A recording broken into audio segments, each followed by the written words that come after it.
On February 19, 2001, at the Battlebridge Basin, a part of the Regent's Canal in London, 10 body parts belonging to an unidentified woman were discovered. The body parts were found in 6 different bags and weighed down with bricks. Who was she, and who killed her? These hastily dismembered remains belonged to an ex-girlfriend of John Sweeney, a jealous, perpetually drunken, and vengeful sadist. He referred to himself as a scalp hunter, but the press dubbed him the Canal Killer. Born John Patrick Sweeney on Saturday, October 13, 1956, the boy grew up in Kirkdale, a working-class district of Liverpool. Sweeney's childhood was unremarkable and devoid of significant events. Although his family was poor, his parents instilled in him a sense of pride, moral values, and the importance of hard work. The boy dreamed of studying art, but he was convinced to choose a more reliable profession. Thus, after training as a carpenter, for 5 years John traveled to different countries, working on construction sites with a bag full of tools, pockets full of cash, and eyes fixed on women. It was during this little-known episode of his life that something changed in John. When he returned to Britain several years later, he came back as an envious, jealous, and malicious person whose life was consumed by a passion for alcohol, illicit substances, and violence.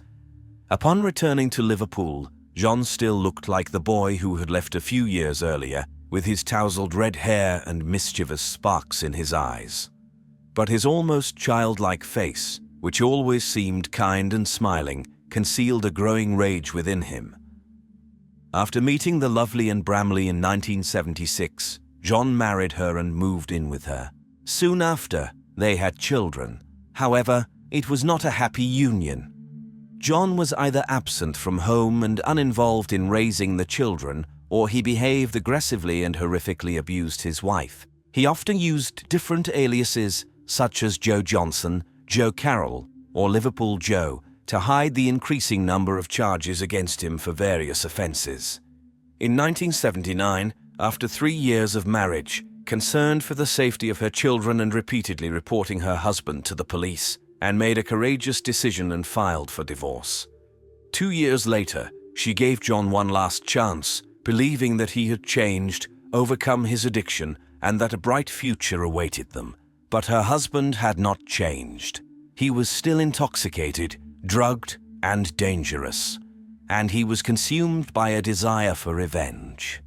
He was not going to allow her to leave him again. Their second marriage lasted barely a year.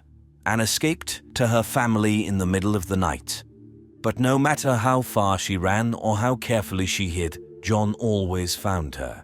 In November 1982, settling with her children in a cottage in a small town, Anne thought she had found refuge, but her peace was shattered because John Sweeney followed her. In the evening, when a piercing wind blew from the hills, covering the moon with dense clouds, and the snow crunched under his feet, John approached the new home of the family. Through a gap in the curtains, he noticed a light in the house but heard no sound and saw no movement. Realizing that nobody was home, the man broke the lock on the back door. Inside, seeing food on the table, children's toys on the floor, and family photos on the fireplace mantel, he felt even more acutely rejected by Anne. John slipped into the darkness of his wife's bedroom, opened the closet, and hid inside. And while he stood there, surrounded by familiar things, inhaling the scent of her perfume, surrounded by everything that reminded him of her departure, John waited for his wife's return with a hammer in one hand and an axe in the other. He didn't have to wait long. Just 2 minutes later, he heard the jingling of her keys. The front door opened, and light sequentially filled each room until he heard quiet footsteps in the bedroom. From the tension, the man's finger joints turned pale as he anxiously gripped the hammer and axe, prepared for a furious attack on his soon-to-be ex-wife. Waiting for the perfect moment, John burst out of the closet and saw 2 police officers in front of him, thick, strong guys who already had handcuffs ready. John dropped the weapons, and thoughts raced through his mind about how to explain who he was and what he was doing in the closet with a hammer and axe. He claimed he was preparing a surprise for his wife. One can only guess what kind of surprise it would have been if the police officers hadn't shown up. However, luckily for Anne and the children, they were having a pleasant evening at the neighbor's house when they heard the sound as if someone had entered their home. Assuming it was a burglar, they called the police.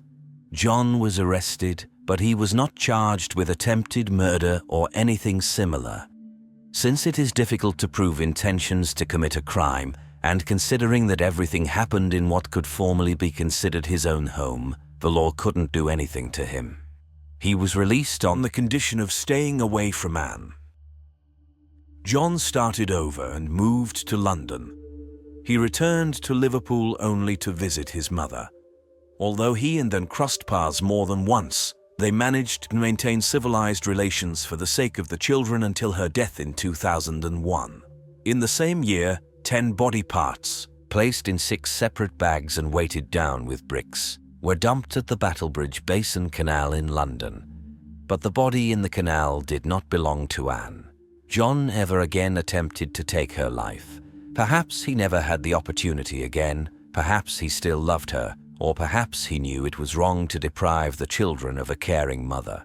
Thus, with the same fury in his eyes, jealousy in his heart, and impatient tremor in his hands, John set off once again in search of love, an unsuspecting girl whom he would attempt to control, and her name was Melissa Halstead. But this time, he turned to his other passion, art, and his dark paintings would unveil the veil of mystery over his much more sinister plans.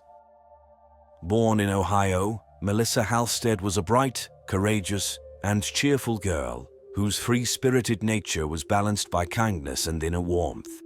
Melissa always saw the best in people, and although it took her a long time to trust a stranger enough to become her friend, once you became her friend, you became her friend forever. At the age of 15, scouts from the renowned Ford modeling agency in New York took notice of the beautiful and striking girl, and that's where her career began. She traveled across America, Europe, and Asia. By 1986, after a successful modeling career and obtaining education as a makeup artist and photographer, Melissa settled in London in anticipation of a new chapter in her life. Melissa hardly told her family anything about her new boyfriend, whom everyone called Liverpool Joe. Whatever she saw in this red-haired, moody figure was a mystery to everyone, but whatever it wasn't worth it. Because the man didn't hesitate to disfigure her beautiful face, using his fists in fits of drunken rage. These were alarming signs, and Melissa repeatedly tried to leave. Over the course of 12 months of living together, Melissa and John Sweeney, the police were called to her rescue twice when he brutally beat her. But both times, John only received a slap on the wrist, forcing him to pay a fine of £5. In April 1988, the man frightened poor Melissa so much, waving a knife, that in a gruesome foreshadowing of her fate, she told her sister that if she ever disappeared, it meant John had killed her. This time, the court banned him from ever approaching the girl.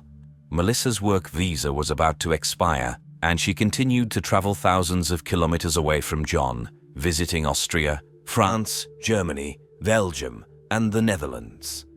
But no matter how far she went, how skillfully she hid, or how cautiously she noticed traces, he always found her. His paranoia fueled by alcohol, his jealousy fueled by rejection, and the court conditions that had no significance beyond Britain allowed him to track down his supposedly unfaithful girlfriend to her new apartment in Vienna, Austria. Without realizing that the shattered relationship was his fault, and driven mad by the thought that Melissa was cheating on him, John burst into the house through the back door, found and gagged her neighbor, and searched the apartment. He examined every cabinet in search of signs of her infidelity. Melissa had learned from the experiences of his furious attacks. She knew there was no point in arguing, trying to convince him otherwise, or even dignifying him with a response.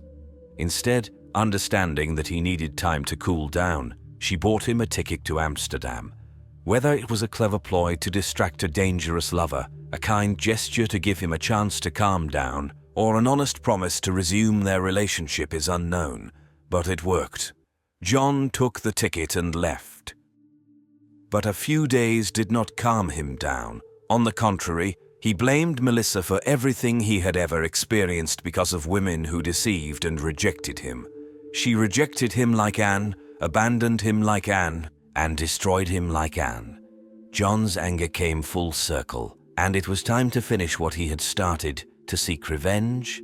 On Friday, November 4th, 1988, 4 days later and almost 6 years after the failed attack on Anne, John approached Melissa's apartment. Unlike that night, Melissa was at home. Unlike that night, he didn't break in but knocked on the door. Unlike that night, when Melissa saw her stalker had returned, an argument ensued. But just like that night 6 years ago in Anne's cottage, John was prepared. The knuckles of his right hand turned white with impatience as he clenched a hammer. He told Melissa that he had calmed down and simply forgot something in her apartment. Waiting for the moment when Melissa turned her back to him, John gritted his teeth, his hand shot up, and he brought down the steel edge of the hammer on the girl's head. Melissa felt a powerful blow, and her vision instantly darkened, but miraculously she survived. Lying in a hospital bed with bruises and a brain fracture, she declared that all she wanted was to help him, but now she understood that he truly hated her. John was arrested on the same day. Hatred for the girl continued to boil in him while in prison. In his troubles, he blamed only her. And here he resorted to his favorite pastime again, drawing.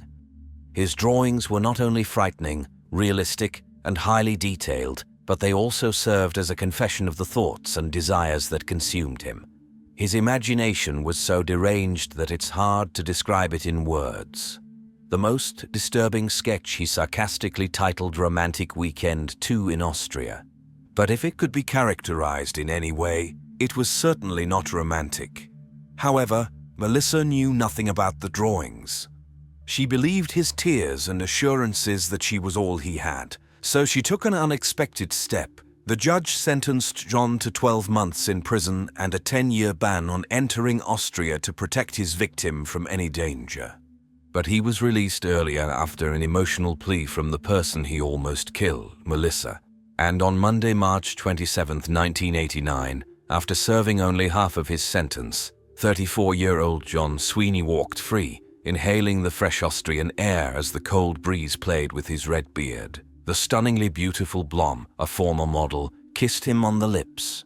Melissa arrived in a car full of luggage to pick up John. They headed to the Netherlands, where they wouldn't be bothered by the deportation order, to start a new life together.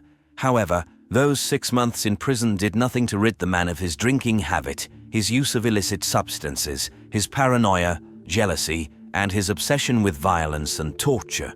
And their new home was as libertine and indulgent as it was an unsuitable place for someone like him. Although John occasionally worked, his earnings were only enough for alcohol, and it was Melissa's successful career that allowed them to pay for housing, food, and other expenses. Month after month, the beatings were repeated, which the girl concealed behind expertly applied makeup and poorly thought-out excuses. Thanks to her work as a photographer and makeup artist, she traveled a lot, but the more she was absent, the more John drank and filled himself with jealousy and rage. Finally, in late April 1990, Melissa returned home to Amsterdam, to the apartment she shared with her boyfriend. She decided to break up with him for good. On Thursday, May 3, 1990, in a coastal town called Rotterdam, located 50 miles from Amsterdam in the Netherlands, a military-style bag appeared on the surface of a canal. Upon seeing it, 2 police officers decided it was either stolen luggage or discarded trash. Inside, they found the torso of a naked woman. Just the torso, without hands, feet, or a head, and there were no belongings or documents present. The perpetrator had removed them and snapped the unfortunate victim's spine in half to fit her into the bag. She had spent just over a week in the water before being discovered. However, that was all the police could determine for certain because the killer had made maximum efforts to destroy all clues to her identity. The skull injury from a recent attack by her boyfriend could have provided a clue to her identity besides dental records, but all the police had was an unnamed torso, lacking any name, teeth, surgical scars, birthmarks, tattoos, or fingerprints.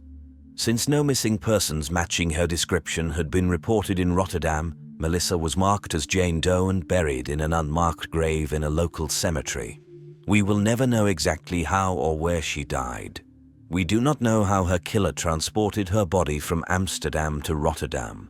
Perhaps he took a train, wondering what other passengers would think if they knew what was in his bag. But we do know that in Rotterdam, he chose a canal that ran through the heart of the city, waited for the opportune moment, and simply tossed the bag into the water. As Melissa worked a lot and traveled on assignments, her family in Ohio did not immediately realize they hadn't heard from her in a while. The last time she left a message on the answering machine, congratulating her mother on her birthday, and then she stopped calling. So in November 1990, the family hired a lawyer to investigate her disappearance. But they realized it too late. Her apartment was completely empty and meticulously cleaned, with no trace of the former tenants. Melissa had vanished, and John returned to Britain, embarking on his search for love, girls, once again. And her name was Delia Baymer. Having met John at a pub in early 1991, Delia was struck by the charisma of a man who lived a seemingly heavenly life. Being overly trusting by nature, she quickly allowed John to move into her apartment, just 1.5 miles from the Battlebridge Basin Canal in London's Paddington. But together they appeared to be a strange pair. She was a fragile blonde, a nurse who saved lives, and he was a red-haired psychopath with one past murder, one attempted murder, and at least one future murder.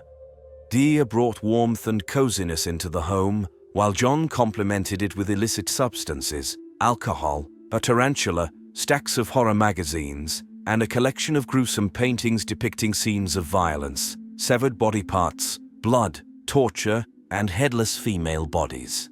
As before, he quickly revealed his true nature, striving to exert full control over Delia's life and exploding with rage if things didn't go the way he wanted. 2 years later, Delia gathered the courage to ask him to leave.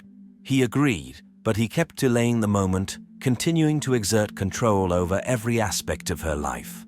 In 1994, Delia managed to escape his watchful gaze and spent a day with a friend. When she returned, John flew into a rage. As punishment, he tied the helpless woman to her bed, using the same rope he had once used to bind Melissa's lifeless body. For unbearable 48 hours, he tortured Delia, repeatedly violating her, beating her, strangling her, and threatening her. John held a gun to her head and threatened to cut out her tongue with a kitchen knife if she screamed. In his frenzy, he began to tell her the story of his previous girlfriend, who had tried to leave him and supposedly met her end in the canals of Rotterdam. Allegedly, he caught her with 2 Germans. He killed all 3, not knowing what to do with them. He sat with the bodies for 3 days. On the 3rd day, he dismembered them, packed them into bags, and threw them into the canal. Delia had studied John well and didn't even attempt to argue, curse, resist, or scream. She didn't even allow herself to think about it, as if he could read her thoughts. Perhaps that's why, like Anne, he didn't kill her. And no one knows why. The man fled to Germany, but since the police knew his appearance and the fake names he used, he was arrested and deported back to Britain. Her tormentor sat in prison, but Delia was convinced that he would find a way to get to her sooner or later. On Thursday, December 26, 1994, 3 days before Christmas, John was put under house arrest. Just a few hours later, as the sun was setting, with a cold winter wind and snowflakes falling from the sky, Delia finished her shift and carefully rode her bicycle onto the road leading to her home. The dark street was empty, illuminated only by the flickering lights of television screens, Christmas garlands, and the dim orange glow of street lamps. Delia leaned her bicycle against the fence near the steps that led to her apartment entrance. It was quiet, peaceful, and safe, or so it seemed. As always, she propped the door with a brick and went back to get her bicycle. Delia was already halfway up the steps, looking around, asking herself if he was hiding in the darkness, when she glanced to the right again and saw his enraged face. Without wasting a second, Delia quickly pushed the brick, allowing the door of her house to slam shut right in front of her. She knew it was better to confront John on the street. If he pushed her into the house, she wouldn't stand a chance to escape. With raised hands, bulging eyes, and clenched teeth, John struck the fragile and defenseless woman with a 2-kilogram axe while reaching for a knife. He hit her in the chest, piercing her lung, then her thigh, and swung the axe, severing the tip of his finger. Delia could have died, but she didn't. She pulled the bicycle towards her to shield herself from the blows. The sound of the axe scraping against the metal of the bicycle was heard by her neighbor, Giles Allen. Grabbing a baseball bat, he rushed out of his house and chased after John on the street. But John quickly vanished into the darkness, being the coward that he was, afraid to confront a worthy opponent, someone like himself. For the next 6 years, while John remained on the run, friends warned Delia to be cautious, believing that he would come back to finish what he started. But Delia didn't care anymore because she was no longer herself.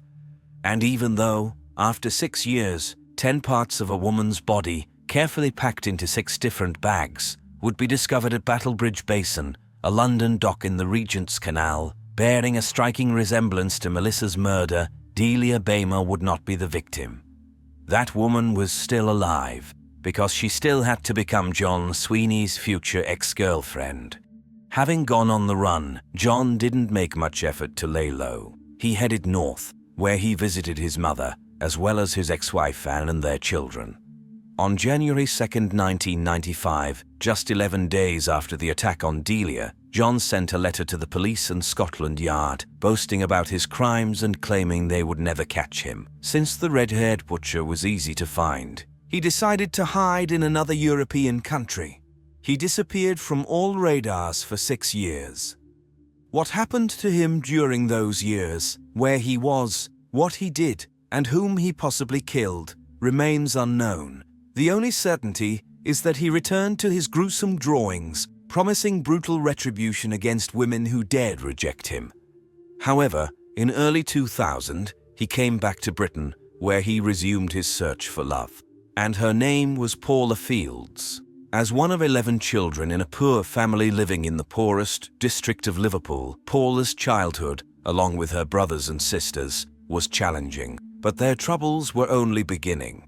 When Paula was 9 years old, her mother passed away, and the children were sent to relatives or placed in shelters. As she grew older, Paula tried her best to become a great mother to her own children. That's why she decided to move to London in search of a better life for her 3 sons, but things only got worse. After 2 years of constant hunger, suffering, and despair, she turned to the oldest profession. In the autumn of 2000, as a homeless woman of loose morals, with no chance of regaining custody of her children, who had been taken by Child Protective Services, Paula's life seemed to hit rock bottom. It was during this time that she met and fell in love with a bearded, red-haired butcher known as Liverpool Joe. Paula, battered and beaten, moved in with him. But what began as an endless cycle of emotional blackmail, psychological pressure, and physical violence soon led to her demise. At 9:30 a.m. on Friday, December 15, 2000, Paula was last seen entering John's apartment. Just 2 days later, the true nature of her beloved was revealed, and 2 days before he moved out of the rented flat, Paula was never seen alive again. On Monday, February 19, 2001, during the school holidays, 2 school children were fishing at the Battlebridge Basin when they noticed a partially submerged black bag. Being boys, they retrieved the heavy bag, hoping to find treasures or at least stolen valuable items. They were shocked for the rest of their lives when they opened the bag and found bricks and body parts. The police recovered 5 more similar bags from the water, but they did not find any hands, feet, heads, or any items or documents. Like Melissa, Paula could have become another Jane Doe, as John had once again gotten away with murder. Or he would have, if he hadn't made a huge mistake. He left one victim alive. Since the police became aware that the wanted assailant for the attack on Delia Bamer had been seen in London, all constables received his description. On Friday, March 23, 2001, the red-haired butcher Joe Johnson was spotted at a construction site. Knowing that he might be armed, the police added their most prepared officers. He indeed had a knife and a gun in his locker. In his apartment, they found more weapons, ammunition, machetes, a homemade bamboo garrote, a baseball bat, a wig with brunette hair, a change of clothes, an axe, handcuffs, garbage bags, a bag with saws and hammers, and over 200 drawings and poems depicting torture, dismemberment, and the death of women. For the attempted murder of Delia, John was sentenced to 10 years in prison. And although he boasted about many murders of his former girlfriends, as well as presumably 2 Germans whom he allegedly caught in bed with Melissa, without evidence, the law was powerless, and investigators feared that John would be released early from prison in a few years and simply disappear. But then another victim of John provided an important clue that helped remove the dangerous criminal from the streets forever. And she did it from beyond the grave. On June 12, 2007, thanks to the advancement of genetic technology, the Dutch police obtained the DNA of the woman whose torso was pulled out of the Rotterdam Canal 18 years ago. By joining forces, Scotland Yard and the Dutch police not only identified Melissa and Paula but also linked their murders, the method of disposing of the bodies, and the identity of the killer, John Sweeney. In court, the most reliable and crucial evidence against the defendant became his own paintings and poems. Detectives were able to establish a chilling connection between the drawings and the murders he was suspected of. In particular, on one drawing, investigators noticed an element hidden under correction fluid. Under ultraviolet light, forensic experts were able to see what was drawn there. It turned out to be a tombstone with the inscription, "Rest in peace, Melissa." But why would he hide this fragment of the painting if he considered all his works simply art? Because it was evidence he knew about Melissa's death long before her remains were identified. Another painting titled "Beautiful Night" in Vienna depicted an army bag with something inside. It was in such a bag that Melissa was found. However, clues were provided not only by John's paintings. 2 poems represented something like a biographical description of his relationship with Melissa, and 2 hinted or even explicitly spoke of the girl's death. For example, one poem ended with the line, "When I die, perhaps we will become one whole," meaning that she had died, and he knew it for sure. Although the press dubbed John Sweeney as the Canal Killer, he considered himself a scalp hunter as he signed one of his works, an image of a man with a bloodied axe and a scalp with light hair. The hair most likely belonged to Delia, whom he dedicated the piece to, so to speak, wishing her to depart from life in the most painful way possible. The paintings depicting the murder of Paula were no less disturbing, and he continued to paint her even in prison. Although he was never tried for other murders, the police believe that John's drawings may contain clues to the identities of other victims, particularly 2 women whom the police have never been able to find. They did not find the other body parts of Melissa and Paula. Delia believes that John could have hidden them within the walls of the buildings he worked on as a carpenter. At least, that's what he did with his pet tarantula. On Monday, April 4, 2011, 54-year-old John was found guilty of the murders of Melissa and Paula. He was sentenced to life imprisonment. Such a punishment is extremely rare in Britain, but the judge emphasized that Sweeney is too dangerous to ever be released again. Monday, May 2, 2005, the police station in the French town of Egmore. Around 3 o'clock in the afternoon, an officer answered a call that seemed strange to him, to say the least. On the line was an informant claiming that something terrible might happen to a young woman in a few hours. The informant explained that a couple was sitting at a table on the terrace of the L'Escale bar in Egmort, and the police needed to act immediately because her companion was extremely dangerous. The officer who answered the call heard a panicked voice on the other end shout, "The man who just left me is planning to abduct a girl. He's dangerous, and I think he's going to do something terrible." The caller was 63-year-old local resident Dominique Tarasco. Tarasco's voice trembled as he told the police about a conversation he had with a friend earlier that day. His friend was a cruel and dangerous man, and from their conversation, Tarasco deduced that he intended to harm a young girl. The police tried to obtain more information from Dominique, what his friend looked like, his name, who they should be looking for. However, despite his initial willingness to help, Tarasco refused to reveal his friend's name, stating that he feared for his own life. No promise of protection could compel him to disclose the name. However, he did provide the police with the location where his friend was supposed to meet. He said his friend would meet an unsuspecting girl on the terrace of the Lescale bar. Tarasco also gave the police a description of his friend's car, a green 1994 Seat Ibiza. Time was running out rapidly. If an abduction was planned, the police didn't have time to extract more information from Tarasco. 4 officers got into 2 cars and immediately headed to the bar. They arrived at the establishment around 6:15 p.m. The police turned off their sirens and pretended to be just enjoying themselves at the bar. It was crucial not to spook the suspect. However, they quickly realized that trying to find unknown abductors and the girl was nearly impossible. It was the last evening of a 3-day weekend, and the streets, as well as the bar's terrace, were crowded with couples having a good time. None of the girls appeared frightened. Not knowing whom to look for, 2 officers started scanning for the Seat Ibiza. An hour passed, but the police couldn't find the couple or the car. Detectives began to wonder if Dominique had been mistaken. They called him to clarify the details he had provided. Suddenly, Dominique's heart sank. He realized that he had described the wrong car. In reality, his friend drove a gray 1994 Citroën ZX. The police were incredibly frustrated that they had been searching for the wrong vehicle while the Citroën might have slipped right under their noses, and they wouldn't even have noticed. After another thorough search, they confirmed that they couldn't see the needed car anywhere. The race against time to save the girl came to a forced halt. The police were at a dead end. Since Dominique refused to provide more information, there was nothing they could do. The officers returned to the station and checked if there were any reports of missing local girls. But there were none.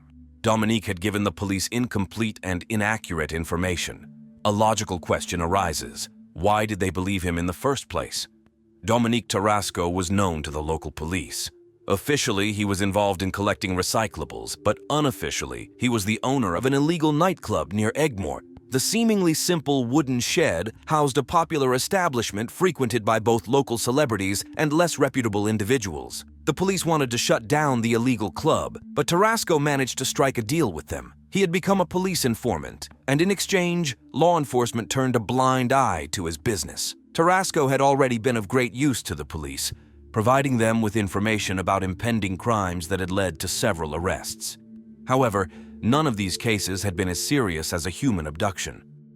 2 days later, a 25-year-old man named Sylvain Rosin walked into the police station in Marseille, 180 kilometers from Egmore. Sylvain was extremely worried as he had been unable to contact his wife, Elodie Morel, for 2 days. She had left home to meet with a well-known photographer in Egmore.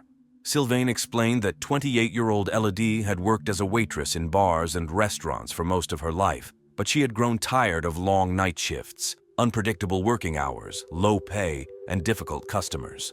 Given her interest in the fashion industry and natural beauty, she decided to pursue her long-standing dream of becoming a model. In April 2005, she registered on a website for people aspiring to work in the fashion industry. Elodie applied for any modeling job she could find, and then she came across an incredibly enticing offer. Renowned photographer Nicole Forestier was looking for models to represent Rolls-Royce. The photo shoot was scheduled to last for 5 days, and the 3 selected models would receive €1,000 for each shooting day, with expenses for food, accommodation, and transportation covered. Furthermore, the girls who impressed would travel to the United States as representatives of Rolls-Royce. This was Elodie's dream job, and she understood that her chances were slim with fierce competition ahead. Nevertheless, she submitted her application to participate in the competition. Prepared for rejection, she was overjoyed when Nicole wrote to her, informing her that she had secured the job. The photographer explained that Elodie had precisely the look she was seeking. When Sylvain heard that Elodie had been chosen as one of the 3 models for the photo shoot, her enthusiasm became infectious, although he did wonder if this could be a trap set by people preying on young, attractive girls. The police asked Sylvain why he allowed his wife to meet with the photographer in the first place, and he replied that he trusted his wife, who was an intelligent woman and would not fall for a foolish trick. Moreover, he felt that a meeting with a woman in a public place in the middle of the day couldn't hold any danger. The last message Sylvain received from his wife came on May 2nd at 9:30 p.m., a few hours after her meeting with the photographer. It read, "Kisses, everything is going fine. I'll call you tomorrow when I can. Kisses and hugs. We'll talk later." While the police spoke with Sylvain, they sensed that he might be hiding something. He tried to evade their questions, but eventually confessed that he and his wife had been arguing frequently recently and had even decided to separate, although they continued living together for the sake of their son.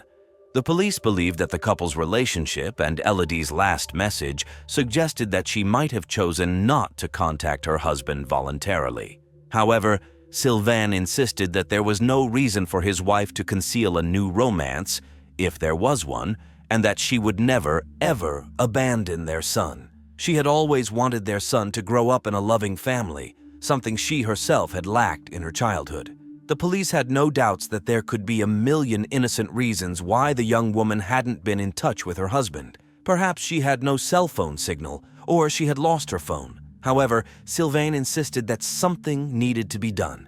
Finally, the Marseille police relented, compiled a report with Elodie's description and where she was last seen, and sent it to other police stations. The police in Aigues-Mortes continued to investigate missing persons reports, hoping to find any connection to the story Dominique Tarasco had shared 2 days earlier. When a fax arrived from the Marseille police detailing Elodie Morel's disappearance, the detectives couldn't help but feel uneasy. Elodie's last known location was Aigues-Mortes on May 2nd, and she had a meeting with an unknown individual at a bar around 6 p.m. The remarkable similarities between Elodie's disappearance and Dominique's potential abduction report couldn't be ignored. Detectives got in touch with Sylvain to gather more information about his wife. When Sylvain described the details of his wife's meeting with the photographer, they matched exactly what the police already knew from Dominique's account. These were the two pieces of the same story. Detectives asked Sylvain to come to the Aigues-Mortes police station and bring photos of his spouse. He also provided a description of his wife's car, the clothes she had taken with her, copies of Elodie's correspondence with Nicole Forestier, and his wife's phone number. Calls to the phone were immediately redirected to voicemail, indicating that the phone was either turned off or malfunctioning. However, the police managed to trace the ping from Elodie's phone and determined her location before her mobile went dead. On May 2nd, her phone was in Aigues-Mortes, confirming that she had safely arrived in the city on that day. Later, she was located in the commune of Saint-Gilles, which is 30 kilometers from Aigues-Mortes. This indicated that Elodie was likely on her way to the photo shoot location. Strangely, the signal then came from Vauvert, which is 19 kilometers in the opposite direction. Shortly after appearing in Vauvert, the ping from Elodie's phone disappeared and never reappeared. The police believed that they couldn't conduct a search in Aigues-Mortes, Saint-Gilles, and Vauvert all at once. The area was too extensive. Only one person could help them now, Dominique Tarasco. They asked him to come to the station. He arrived around 8:30 p.m. and shared a story with the detectives that sent shivers down their spines. It was hard for them to believe. On the evening of May 2nd, after Tarasco had called the police to report a possible abduction, he drove into town to have dinner and distract himself from his thoughts. A few hours later, he was returning home along a country road. In the darkness, he noticed flashing blue and red lights. 2 police cars were blocking the road and several officers were standing nearby. Tarasco assumed that the police were conducting a stakeout on the potential kidnapper. He stopped his car and got out to inquire about the progress of the search for the girl.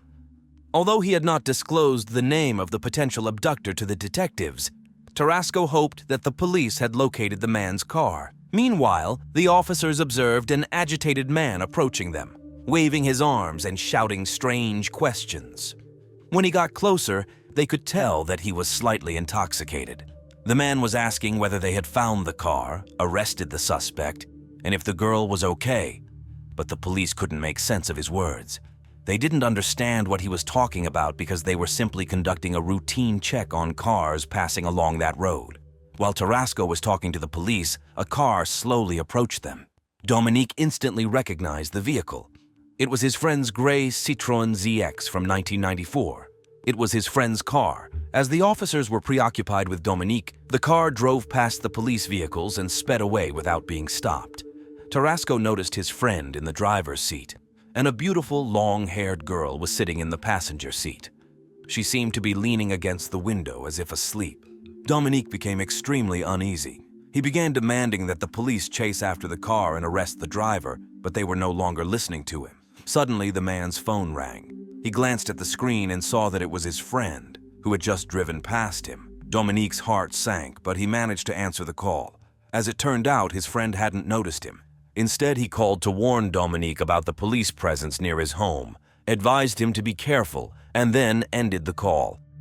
When Tarasco recounted this incredible story at the police station, the investigators were shocked. They found it hard to believe. What were the chances that Tarasco had approached the roadblock and effectively distracted the police just as his friend happened to drive by? And why was he only sharing this information now? Tarasco explained that he was terrified of his friend. With a certain degree of skepticism, the investigators contacted the officers who had been conducting the vehicle check that day and managed to confirm that there had indeed been a roadside check that evening. Someone had called Dominique after the gray Citroën ZX had passed by. Everything Tarasco had said was verified. He was telling the truth. His description of the girl in the car perfectly matched Elodie Morel. There was also no doubt about the identity of the driver of the car, since Tarasco's friend had called him to warn about the police. And their patience had worn thin. They demanded a name. The investigators threatened Tarasco with imprisonment and pressed him to reveal the identity. Unable to withstand the pressure any longer, Tarasco finally gave in. Tearfully, he uttered the name of the abductor, Guillaume Mingaud. Guillaume Mingaud, 49 years old, had a long history of brushes with the law. He was known for hunting young foreign women traveling by car for his vile purposes. After his release from prison, he visited an old acquaintance and asked for a job.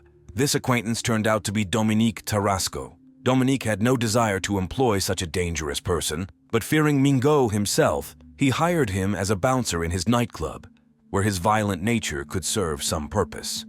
On May 2nd, Mingaud was at Tarasco's establishment, where he boasted about having a meeting with a beautiful girl on the bar's terrace. However, Guillaume's choice of words unsettled Tarasco. Knowing Mingaud's proclivities, he felt obliged to inform the police about the impending encounter between a dangerous repeat offender and an unsuspecting girl.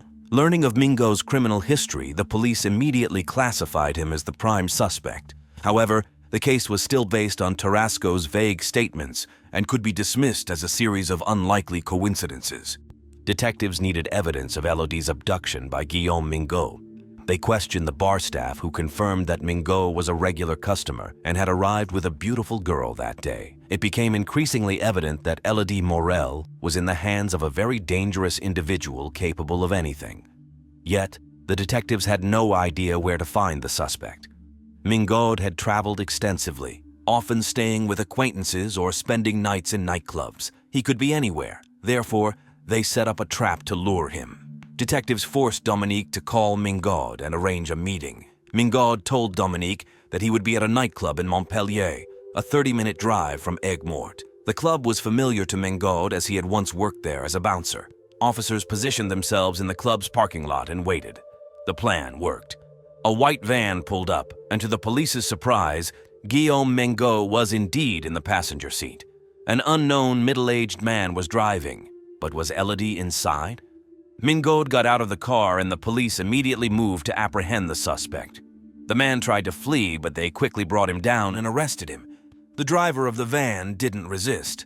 He introduced himself as Richard Lignier, a nearby resident and construction worker. He had never had any legal troubles and simply wanted to spend a pleasant evening with his acquaintance. The police searched the van, but it turned out to be empty. Elodie was not inside. Mingaud's belongings were also searched. In his pockets, they found a phone, car keys, and a wallet. Inside the wallet were some documents, a small amount of money, and a bank card in Elodie Morel's name. However, the man had a ready explanation. He claimed he had found the card on the bar's terrace 2 days ago and intended to return it to the bank the following day, but forgot to do so. As for Lignier, he explained that he lived in the commune of Vergese with his wife and teenage daughter. Mingaud had been his friend. and for the past 2 days he had been staying at his house. Mingo allegedly often stayed with Lin Ye during his travels before setting out again. The detectives had a hard time believing the two men's stories. Mingo's explanation about Elodie's bank card seemed far-fetched, and Lin Ye lived only 8 kilometers from Vouvram, where the last ping from Elodie's mobile phone had been recorded. The police arrested both men and took them to the station for questioning. However, they made a stop on the way, visiting Richard Lin Ye's home. When the officers arrived at Lin Ye's house, they encountered the most bizarre and surreal scene of their careers. Richard's wife, Francine Lin Ye, and their daughter were seated at the table, having lunch. Neither Francine nor the girl reacted to the uninvited guests at all. They continued to eat in silence, as if a group of police officers had not just burst into their home and started searching the premises. This strange reaction left the detectives astounded, as if they had been expected. An unpleasant and oppressive atmosphere pervaded the family's home. Despite this eerie atmosphere, the police meticulously searched the house while the women continued their meal. Elodie herself was nowhere to be found, but indirect evidence of her presence emerged. A black handbag, a floral dress, 2 pairs of high-heeled shoes, and a black sweater. These were the items Elodie had taken with her on her trip. However, the most crucial piece of evidence was Elodie's phone, which was now in the possession of Lin Ye's daughter. After making these findings, the police decided to take the mother and daughter to the station for further questioning. Interrogating Mingo proved to be incredibly challenging. He was a master of manipulation and stuck to his story. The police could contradict some of his statements thanks to the evidence they had found, but Mingo insisted that he had simply found the bank card and intended to return it, period. So the investigators decided to focus more on the Lin Ye family. They reasoned that it would be easier to get Richard, who had never been in trouble with the law before, to talk than the repeat offender Guillaume Mingo. With each passing hour of questioning, Richard became more exhausted, and the investigators were confident that he was on the verge of revealing everything. As expected, Richard eventually broke down. He confessed that Guillaume Mingo had shown up at his house at 6 a.m. on May 3rd while his family was having breakfast. Mingo claimed to have come with a girl and needed somewhere to hide her. Just a few meters from Richard's house, there was an isolated place, a garage. Richard had no choice but to unlock it and allow Mingo to drive into the garage. "I didn't see what was in the trunk. I didn't hear anything. Mingo said he would stay overnight in the garage to make sure she wouldn't scream." Richard asked no further questions, returned to the house, washed up, got dressed, and went to work as usual. But it wasn't an ordinary day. There was a young woman in his garage who could be in great danger.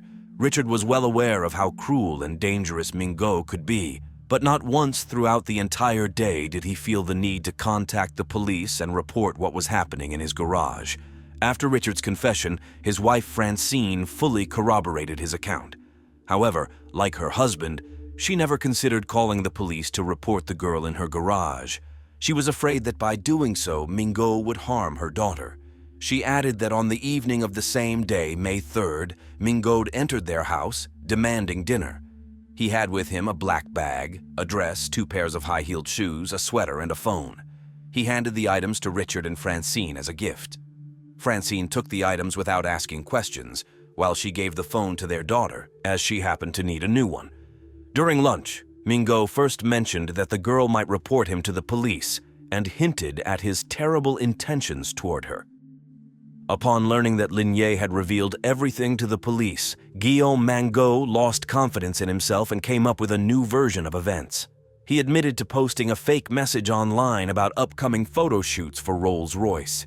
He had posed as the renowned photographer Nicole Forestier and provided enough information to make the photo shoot appear credible. Mingo claimed to be genuinely surprised when Elodie responded to the offer and accused her of falling for an offer that was too good to be true. Regardless, Mingo contacted Elodie by phone, introduced himself as Forestier's assistant Alan Lacoste, and invited her to Aigues-Mortes ostensibly to meet Forestier before the shoot began.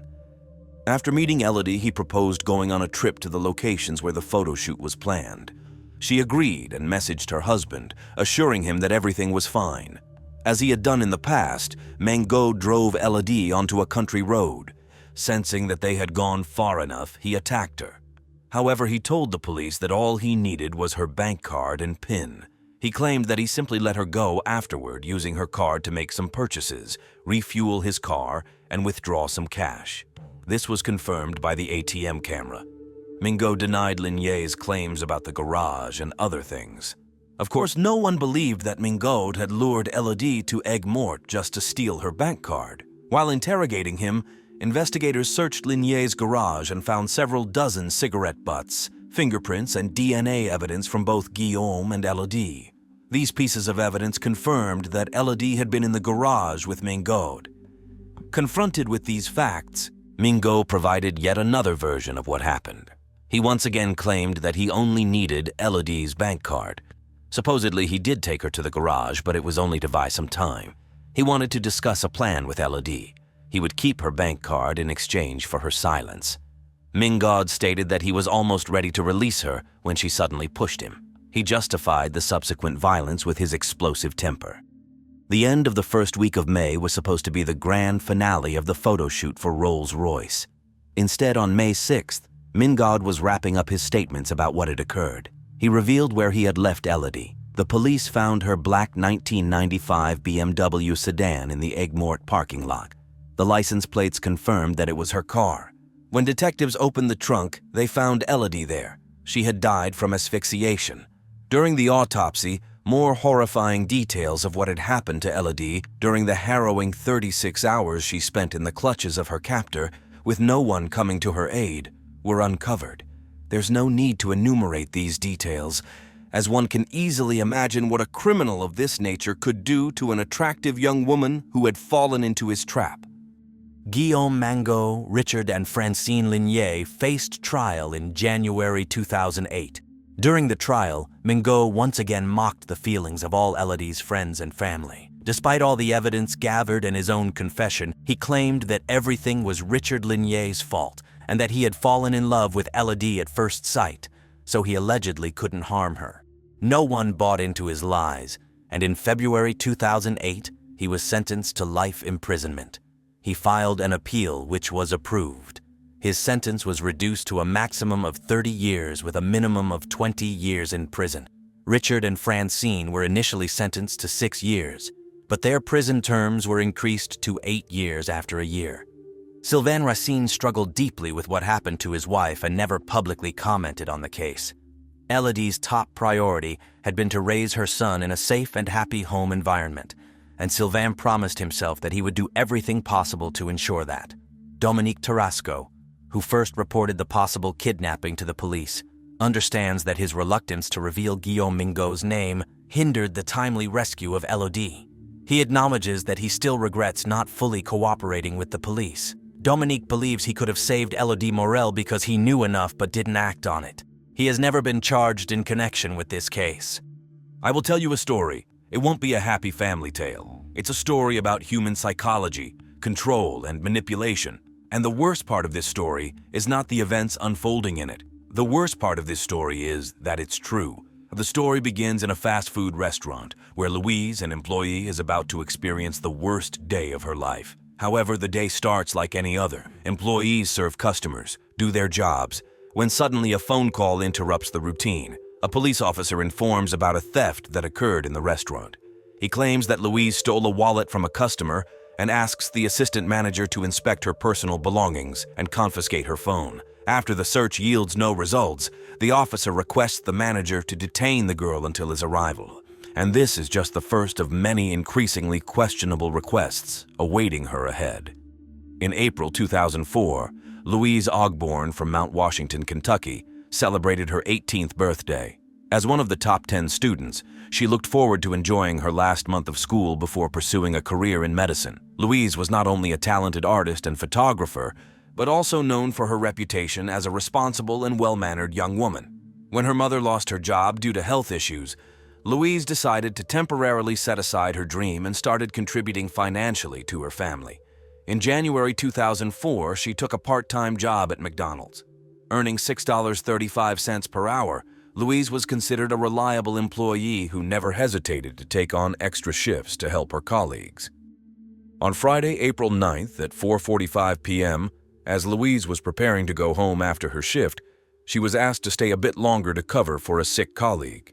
Without hesitation, she agreed, aiming to assist and earn some extra income. At 4:56, the work phone rang, and Donna Summers, a 51-year-old assistant manager for about 8 months, answered the call. The caller identified himself as Officer Scott. Officer Scott claimed that the restaurant's general manager, Lisa Siddons, was also on the line with him. He explained that he was calling because a girl who had recently been in the establishment had her wallet stolen, and they suspected someone on Summers' staff. Scott provided a description of the suspect, a young, slender girl with dark hair wearing the restaurant uniform. Summers immediately thought of Louise. Despite Louise having an excellent work record, she fit the description perfectly. Leaving Officer Scott on the line, Summers asked Louise to accompany her to the manager's office. Donna led Louise into the office and locked the door.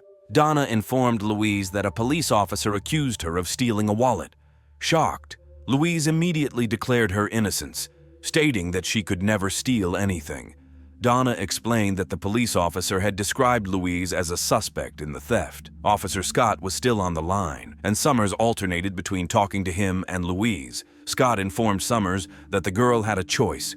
She could consent to a search on the spot, or wait for the officer to arrive, arrest her, and conduct the search at the police station. Learning of these options, Louise began to cry and thought it would be better to go to the police station to resolve the matter there. However, Summers handed the phone to Louise, and after talking to Officer Scott, she agreed to a search right in the restaurant. Scott directed Summers, who relayed instructions to Louise. Initially, Louise was asked to empty her pockets, and she complied without objections. After handing over her keys and mobile phone, Louise showed that there was no stolen wallet in her pockets. However, Scott suspected that it might be hidden under her clothing and ordered her to remove it. It's worth noting that at this point, Kim Dockery, also acting as an assistant manager, arrived for the evening shift. Kim asked what was happening, but Summers refused to explain, following Officer Scott's demand. In the presence of Donna and Kim, Louise reluctantly removed her uniform and was left only in her underwear. She covered her face with her hands and cried while Donna examined her clothing. There was no stolen wallet in her clothes, but this was deemed insufficient. Louise was then ordered to remove the remaining clothes and hand them over to Donna for inspection. Louise complied. All of this became too much for Donna Summers, who started doubting the truthfulness of the accusations against Louise. In response, Scott made a shocking statement. The police were investigating Louise's involvement in more serious crimes, and officers were currently searching her family's home for illicit substances. Thus, Louise's clothing and other belongings were considered evidence in the investigation. Scott ordered Summers to put them in a bag and take them to her car so he could pick them up shortly. During this time, Kim tried to comfort Louise. She gave her an apron to cover herself. As the restaurant was crowded, Kim returned to her work. Summers told the police officer that she also needed to work. Then Officer Scott asked her to find a male employee who would watch over Louise until the police arrived. Summers called 27-year-old restaurant cook Jason Bradley. She left him in the office with Louise and the phone while she returned to her duties. The young man tried not to look at Louise, who was covered with a dirty apron, while listening to Officer Scott's instructions. Learning that Louise had nothing on except the apron, the police officer ordered Jason to take it from her and describe Louise to him. This demand upset Jason. After talking to Scott for just a few minutes, he stormed out of the office and told Donna Summers that he considered it discrimination. He declared to Donna that he wouldn't participate and was going back to the kitchen. Summers didn't understand what had offended Jason and picked up the phone again. She explained to the police officer that there was no one to watch over Louise. In response, Scott asked if she was married. Summers chuckled and admitted that she was engaged. When asked if she trusted her fiancé, Summers naturally answered yes. Scott then asked if her fiancé could come to the restaurant to keep an eye on the girl. Summers agreed to call him. Walter Nix Jr. was a 42-year-old father of two, working as an exterminator and coaching the local youth baseball team. He was generally considered a respected member of the community. He had recently become engaged to Donna Summers. Shortly before 6 p.m., Summers called her fiancé on her mobile phone. She explained that a restaurant employee was suspected of stealing a wallet, and she asked if he could watch over her until the police arrived. Nix agreed. When he arrived at McDonald's, Summers led him into the office and left him alone with Louise and the office phone. Louise stood against the wall, leaning back, crying. As soon as Donna left the office, Officer Scott wasted no time. He ordered Nix to take the apron from Louise and describe her to him. Unlike Jason, Nix complied with this demand. He did not refuse subsequent instructions. Nix forced Louise to stand on a chair to inspect her more thoroughly. Then he compelled her to jump to ensure she wasn't hiding anything of interest to Officer Scott. Occasionally, Nix handed Louise the phone to speak with the police officer. Scott quickly convinced the girl that if she wanted to keep her job, she should cooperate. Donna or Kim would periodically enter the office. Each time Nix heard them approaching, following Officer Scott's orders, he threw the apron to Louise and gestured for her to be quiet, placing a finger to his lips. When the clock showed 6:50 p.m., Louise had spent almost an hour with Nix. Officer Scott's demands were becoming increasingly alarming. When Louise failed to address Nix with a distinctly polite "sir" and continued asking questions, Nix was ordered to slap her. Despite Louise insisting that Scott's demands were absurd, Nix listened to the police officer, not her. A few minutes later, Summers returned to the office. As she approached to grab something, Louise put her head on her shoulder and quietly pleaded for her to take her away. "Donna, please take me out of here, Donna, please. Please believe me, I didn't do anything wrong," the girl said. She asked Summers to call the police, but Summers replied that they were already waiting for the police to arrive. Summers left again. Louise also wanted to escape, but couldn't. The only way out would be to run through the entire restaurant where there were many customers. Additionally, Louise was frightened by Nix's appearance, as he was much taller and weighed 104 kilograms. When Nix and Louise were alone again, Officer Scott resumed his instructions. He made Nix sit the girl on his lap and kiss her to examine her breath. Later, Louise would recount that at this moment, she became paralyzed and felt as if her consciousness had detached from her body. Shortly before 7:30 p.m., Scott demanded something unimaginable: that Louise remove Nix's pants and satisfy him. The girl cried and pleaded, saying, "No, I haven't done anything wrong. This is ridiculous." But Nix threatened her with physical punishment if she did not comply with the police's orders. Finally, Louise gave in. 10 minutes later, at 7:52 p.m., Donna entered the office to retrieve some gift certificates. Louise and Nix, as before, were in different corners of the office. Following Scott's orders, Nix handed the phone to Summers and left the restaurant, getting into his car. When he arrived home, he called a friend, telling him, "I did something incredibly horrible." At the same time, Donna was ordered to find someone to replace Nix in the manager's office. She chose 58-year-old employee Thomas Sims, who wasn't working that day and had just stopped by the restaurant for coffee and dessert. Summers asked the man to accompany her to the office, where Louise was inside. Baffled, Thomas took the phone, and Summers left him alone with the girl. Following the familiar pattern, Officer Scott ordered Thomas to take the apron from Louise and describe her to him. Thomas refused to comply and went out to find Summers. He told her about Scott's outrageous request and stated, "Something is not right here." Thomas demanded to return the girl's clothes and call the police. Summers, shocked, called the restaurant's general manager, Lisa Siddons, who was supposedly on the other line with Officer Scott the entire time. Siddons answered the call with an evidently tired voice, having no idea what Summers was talking about and explaining that she had been sleeping. Once Summers realized she had been deceived, the fake police officer abruptly ended the conversation. By this time, Louise had been in the office for almost 3 hours. Shivering from cold and shock, she asked if she needed to come to work tomorrow. Kim reassured the girl that she could take as much time off as needed. Louise was given back her clothes and allowed to get dressed, while Summers started apologizing. Panicking restaurant employees and managers gathered in the office. After discussing the situation among themselves, around 9 p.m., they decided to call the police. Since the police station was less than a kilometer away, real police officers arrived within just 5 minutes. Buddy Stump, a detective from the city police station, was among the colleagues who arrived at the establishment and couldn't believe his ears when he heard what had happened. The surveillance camera in the office captured everything that occurred with Louise. The video infuriated the detective, and he suspected that someone had made the call using a prepaid phone card from within the McDonald's to observe how the prank unfolded. The next day, the local police chief decided to search for information about similar pranks on the internet. To the surprise of both Chief and Detective Stump, the search yielded hundreds of matches. Similar calls were documented in various states. In each case, the caller pretended to be a police officer or a manager, then asked the store or restaurant manager to assist in an investigation. The requests always involved a thorough search of young women.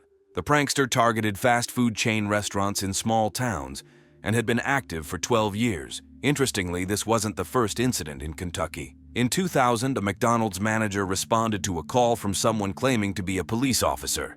The caller suspected a customer of a crime and convinced the manager to remove her clothes to act as bait for the alleged perpetrator. He guaranteed that undercover officers were monitoring the situation and would come to her rescue before the suspect could harm her.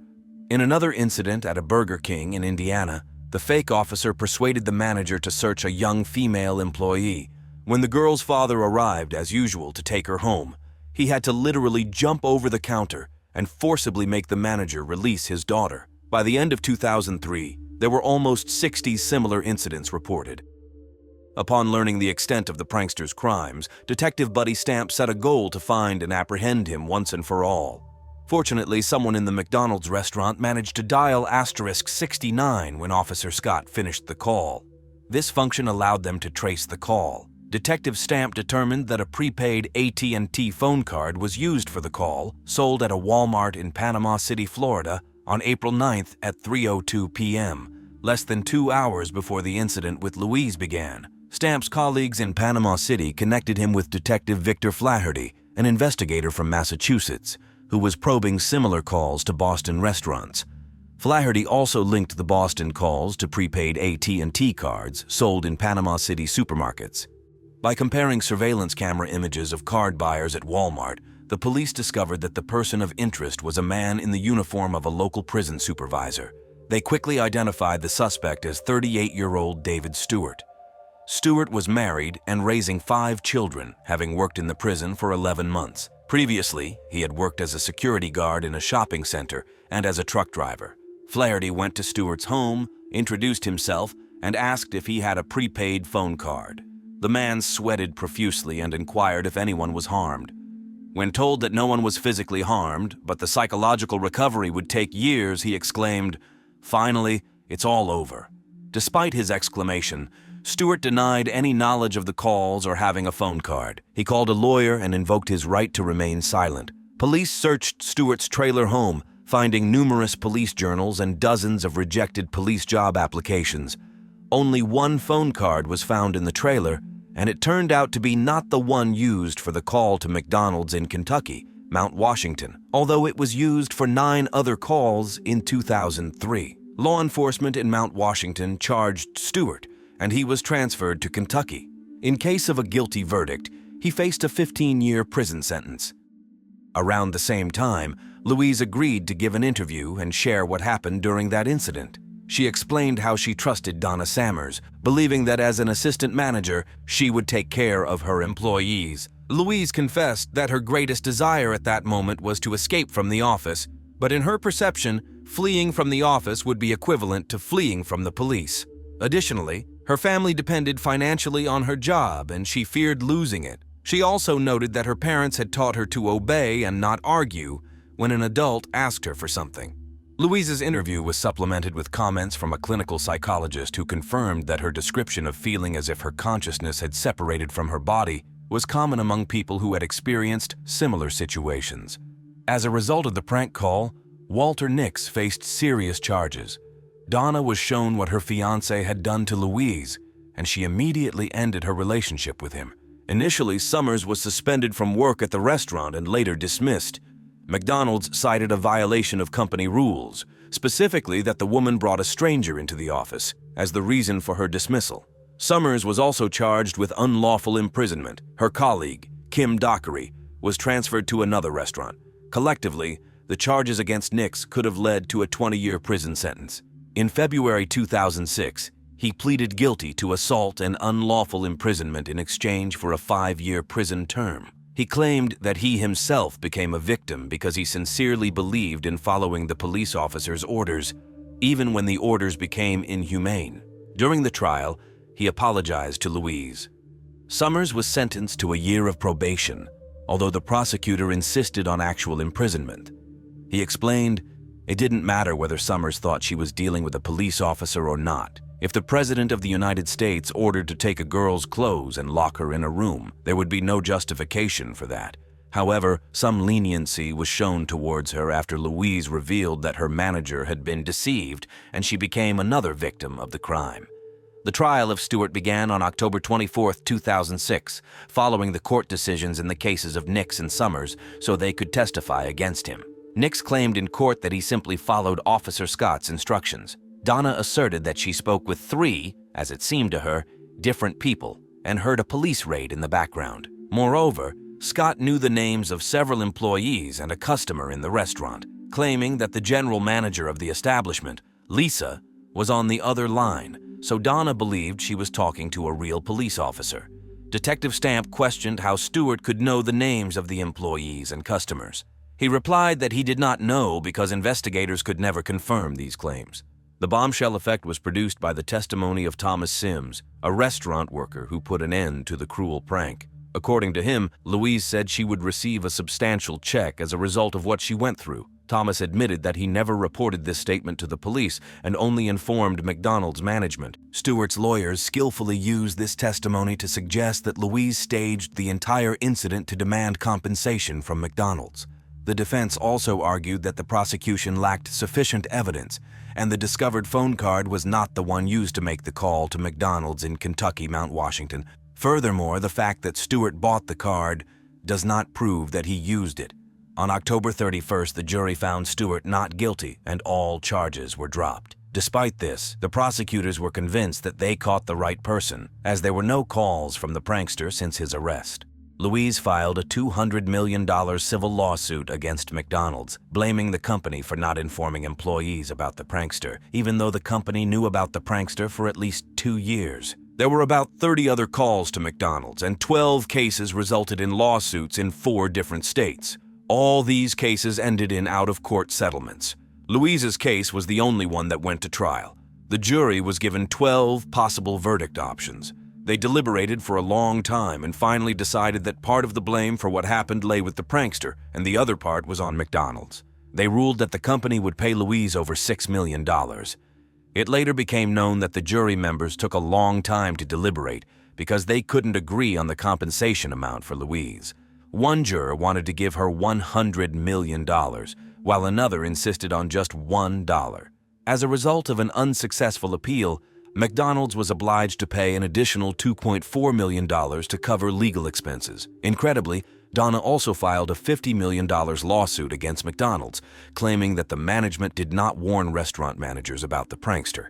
In response, McDonald's stated that they initially did not inform managers because they did not want them to refuse to cooperate with real police officers. However, a few days before the incident in Kentucky, they did send a voice message to managers with a warning. They also argued that the strip search went against their rules since 2001, something Summers should have known. The company's representatives blamed Summers and Nix for the incident, as well as Louise herself, noting that all three should have understood that the call was a prank. Nevertheless, the jury decided to award Donna over $1.1 million, although the amount was later reduced to $500,000. Louise never returned to work at McDonald's. The incident left an indelible mark on her, and she had to take a long time to recover from the cruel prank. She was too traumatized to attend college as she had planned. Nevertheless, she gradually began to recover. She found a job at a law firm, met a nice young man, and soon became a mother. After receiving compensation, she admitted that she would use the funds to study law since her initial plans to become a medical professional were shattered. You never know how you'll act until you find yourself in a specific situation. One might wonder what's wrong with Donna or Nix, but more than 60 people acted exactly like Donna Summers. Why do we so easily obey orders, even when we know they are wrong? Why are we willing to inflict pain on others if someone else takes responsibility for it? There are a couple of well-known experiments that explain how the prankster managed to turn people into his puppets. In the 1960s, psychologist Stanley Milgram conducted what is now known as the Milgram experiment on obedience in psychology. The professor told participants that he was studying the learning process, but in reality, he was studying people's willingness to obey authority figures. Participants were asked to administer electric shocks with increasing voltage to people who incorrectly answered questions. In reality, these people were actors who did not suffer from electric shocks. However, the experiment showed that over 65% of participants would administer the maximum voltage to an innocent learner just because a person in a white lab coat told them to. In 1971, Professor Philip Zimbardo conducted a similar experiment known as the Stanford Prison Experiment. He divided student volunteers into two groups, with some becoming prisoners and others guards. The professor studied the psychological effect of obtained power. The experiment had to be terminated after just 6 days because the students quickly immersed themselves in their roles, and the guards began to show aggression towards the prisoners. Professor Zimbardo later hired a consultant from one of the fast food restaurant chains who became a victim of the prankster. He concluded that the criminal had read Milgram's work because he applied basic techniques of gaining control over people. The caller presented himself as a person with authority. He insisted on being treated with pronounced respect, using such terms as "sir." The caller told people that he took full responsibility and all consequences of what was happening. In case of resistance, he told people that they had to continue because they had no other choice. On April 18, 2011, Jessica Bullock couldn't sit still all day. It had been a whole day since she had been able to reach her mother, 46-year-old Rebecca or Becky Porter, whereas they usually talked every day. Jessica was particularly concerned because her mother had been complaining of feeling unwell, possibly food poisoning or something similar. Jessica urged her mother to go to the hospital, but Becky, who disliked missing work, kept putting it off. On April 17th, the last time they spoke, Becky promised her daughter she would check on herself in the morning. Yet, evening had come the next day, and there was still no word from her mother. Jessica checked with other family members, but they couldn't reach Becky either. Jessica deserves credit. She could have assumed that with Becky's husband, Russell, or Rusty, as his relatives lived nearby, there was no cause for concern. But no, she decided to check in person. Jessica got into her car and drove 45 minutes to her mother's house. She hadn't been there many times, but she immediately sensed that something was wrong. One of the doors was wide open. Lights were on inside the house, and her mother's car was parked in the driveway. Jessica approached the door and called out for her mother, but all she got in response was chilling silence. It was a scene straight out of a horror movie. The only illuminated house in the middle of a large plot of land, seemingly occupied but unresponsive to calls. Fearing what she might find inside, around midnight, Jessica contacted the Greene County, Missouri Rescue Service. The responding police officers thoroughly searched all the rooms and informed Jessica that there were no intruders inside. However, they couldn't calm her down because there was nobody in the house at all. Instead, they encountered a plethora of details that alarmed even the experienced officers. Disorder reigned in the bedroom. Items were strewn across the floor, including bedding, and the mattress was askew, as if someone had abruptly jumped out of bed. Becky's phone and purse containing credit cards, cash, and documents were left behind. Rusty's medications lay on the bedside table. He took them daily after his cancerous tumor removal, and he would have taken them with him if they had left. However, how could the couple have left the house if their only car, which they shared, was parked at home with the keys in the ignition? In another room, likely a home office, a tangle of cables lay on the floor. But the most alarming discoveries awaited the officers in the kitchen. First and foremost, they were almost overwhelmed by the strong smell of bleach. Puddles of bleach were gleaming on the floor, yet the only bleach bottle under the sink was completely full. The kitchen window was open, and the protective screen on it was torn. Finally, after circling around the house, the officers discovered scattered broken surveillance cameras. It seemed like initially they were positioned to cover maximum area around the house, but someone had walked around the house and destroyed them all. Some cables connected to these cameras ran through the walls of the house, leading to the same home office where the tangle of wires lay. When the officers returned to the room, they realized that the cameras and monitor on the floor were connected to a computer, which was conspicuously absent. This was one of the most telling pieces of evidence, especially considering that Rusty had installed the cameras quite recently. Moreover, it's not common for people to install so many cameras in the middle of a farm. Was Rusty afraid of something? All the findings suggested that the spouses weren't together at the time of their sudden disappearance. The first theory of the detectives was that perhaps Becky and Rusty became victims of a botched nighttime robbery. However, the evidence didn't support this theory. Besides the car and cash, other valuable items like the television remained untouched. Maybe Rusty got into trouble, owed money to someone, and the couple decided to disappear this way. Did one spouse do something to the other, get scared of the crime committed, and flee? Or did someone attack them in the middle of the night? At that moment, investigators were considering numerous scenarios, each worse than the other, and doubted a favorable outcome.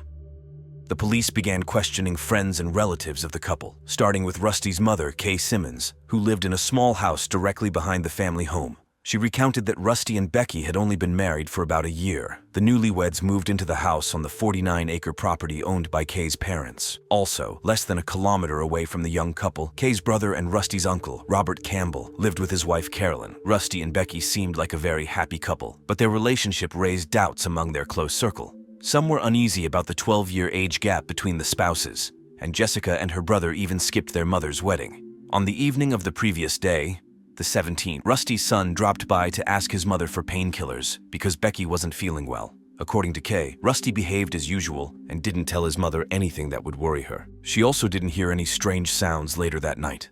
But when she stepped onto the porch the next morning, she saw Becky's car. Kay was surprised because Becky was a very responsible, hard-working woman who never left for work later than 7:30. Despite her son and daughter-in-law living just a few steps away from her house, she tried not to intrude and didn't go to them, simply assuming that Becky stayed home because she was unwell. But now she was certain that something had happened to her son and daughter-in-law before the morning of the 18th. Meanwhile, detectives questioned her about Rusty and Becky's relationship. Did they have any problems? Could anyone have harbored a grudge against them? And Kay immediately thought of one person. Before marrying Rusty, Becky spent 26 years in a marriage with a church pastor. However, they decided to divorce, and according to their friends, they couldn't part amicably. The former spouses fought for a long time over ownership rights of the restaurant they had previously managed together. They had been divorced for only 4 months when Becky met her future husband online. Naturally, this piqued the interest of investigators, and on the 4th day of the investigation, they questioned the ex-husband. However, it quickly became apparent that he had no connection to Becky and Rusty's disappearance. Although their divorce was accompanied by scandals, the man continued to live his life, and he had a solid alibi for the time of the couple's disappearance. Moreover, he seemed genuinely upset about what could have happened to them. After ruling out Becky's ex-husband, the police continued to delve into the personal lives of the newlyweds. Once again, the investigators quickly uncovered something interesting. Becky had complained that she couldn't stand it anymore and things couldn't continue like this. When the police questioned her daughter Jessica about this, she said that her mother had confided in her that she and her husband had been arguing frequently lately. Of course, various negative scenarios immediately sprang to the detectives' minds, suggesting that Rusty might have done something to Becky and then fled. However, unlike Becky's family, all of Rusty's relatives and friends unanimously insisted that he sincerely loved his wife, and they had never seen him happier. He truly loved her and had changed for the better because of her. So why did the woman complain to her daughter about problems? It turned out that Becky had grievances, not against her husband, but against his family, specifically against one person. Becky's grievances were directed towards Rusty's uncle, Robert Campbell. Robert lived nearby Rusty and Becky on the same 49-acre property. Kay and her brother Robert had always been very close, but he didn't like the fact that his nephew had settled on the property, which he likely considered entirely his own. He was very possessive about anything that belonged to his parents, down to the smallest details. The rift between uncle and nephew had escalated to the point where both had tried to obtain restraining orders against each other multiple times. The last time Rusty filed a complaint against his uncle was 1 or 2 weeks before the disappearance. In his statement, Rusty described how Robert, passing by the couple's house, shouted that Rusty should be careful because he wouldn't stay there for long. When investigators spoke to Robert, he didn't deny the obvious and admitted that his relationship with his nephew was strained, but he claimed that the threats were just words without meaning. Moreover, he had more reason to fear Rusty, as he was just an old man with health problems, and of course, he would never harm his nephew or his wife. Additionally, Robert had a very solid alibi. He worked as a long-haul truck driver, and during the couple's disappearance, he was headed to Texas with his wife. This was confirmed by phone records for both Robert and his wife, Carolyn. With Becky's ex-husband and Rusty's uncle ruled out as suspects, investigators hit a dead end. However, another crime shook them out of it. On April 25th, a week after the couple's disappearance, police were called to the scene of a double homicide of another married couple. The second crime eerily resembled the disappearance of the Porter couple, and it also began with a call to 911. Early in the morning around 5 o'clock, a neighbor of the couple called emergency services and said he had scared off a stranger wearing a black hoodie. The person ran away down the road. When officers arrived, they found Donald and Helen Willingham murdered. They had been attacked with a knife. The similarities were striking. An unknown assailant had broken into both couples' homes. Almost nothing was stolen, and there were no obvious suspects. Furthermore, Donald was a pastor, and Becky had been married to a pastor for over 20 years. Investigators pondered whether the cases were connected or if it was just an astonishing coincidence. Was there a serial killer roaming the county, targeting married couples? However, a breakthrough occurred in the Donald and Helen Willingham case 3 months later. A young man named Jose Huckleberry was arrested on charges of robbery. After 7 hours of interrogation, he confessed to the murders. When detectives learned his motive and the details of the attacks, they had to admit that these two cases were not linked. The situation for the investigation was not improving. All the evidence collected up to that point suggested that Rusty and Becky's disappearance was linked to some crime. But what? Now the investigators had neither a motive nor any suspects. The couple's relatives and friends did everything possible to keep the public aware of the case. They printed a huge number of flyers and posted them in all frequented places, gave interviews to local media, and, of course, continued to cling to the only glimmer of hope in the realm of dark thoughts and forebodings. Hope. Despite the grim circumstances, the community remained supportive, rallying around the missing couple's loved ones and assisting in any way they could. The search for Rusty and Becky continued, fueled by determination and the unwavering belief that answers would eventually surface. And suddenly, completely unexpectedly, a new lead emerged. A prisoner serving time in the local jail came forward with information that would interest investigators. Shortly before his arrest, he was relaxing in a bar where he met a man named Tony Friend.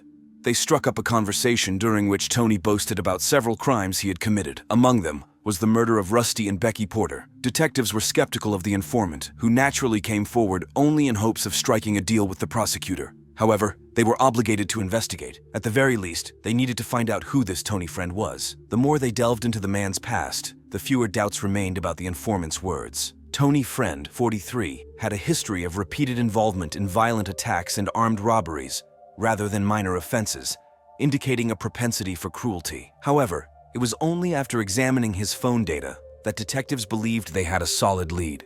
On the night of April 17th, he was in close proximity to Rusty and Becky Porter's home, and then he headed towards the Cedar Creek area, known for its vast expanse of dense forest, although investigators didn't know exactly where.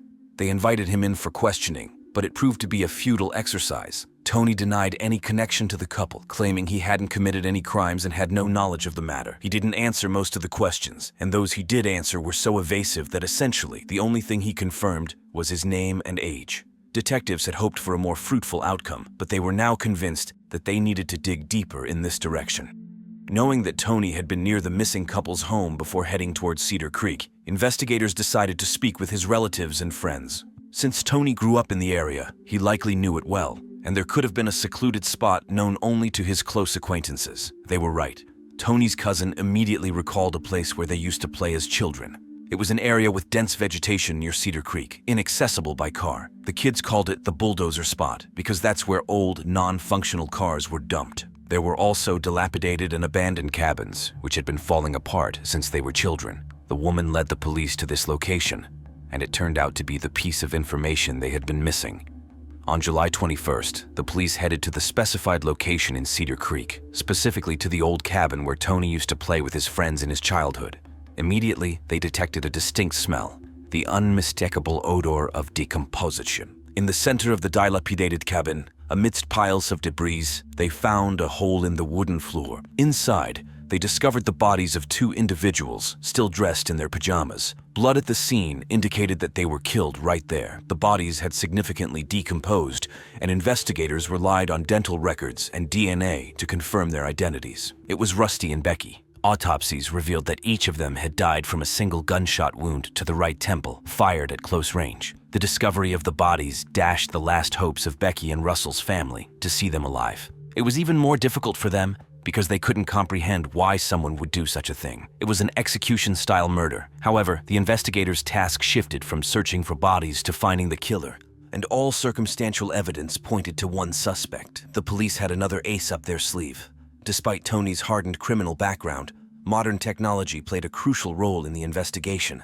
Officers revisited Tony's phone data and discovered that 3 of his close associates, his wife, Wendy Friend, his son, Philip Friend, and his nephew, Dusty Hicks, had followed a similar path to Tony on the night of April 17th, the day the couple went missing.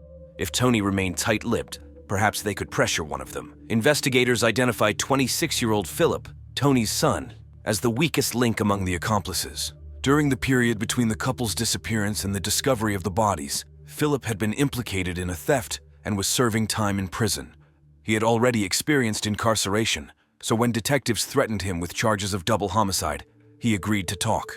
On December 17th, the young man revealed that his father had offered him a job to ensure that two individuals would never celebrate another birthday. It was criminal slang for murder, and Philip understood the gravity of the task and agreed to it.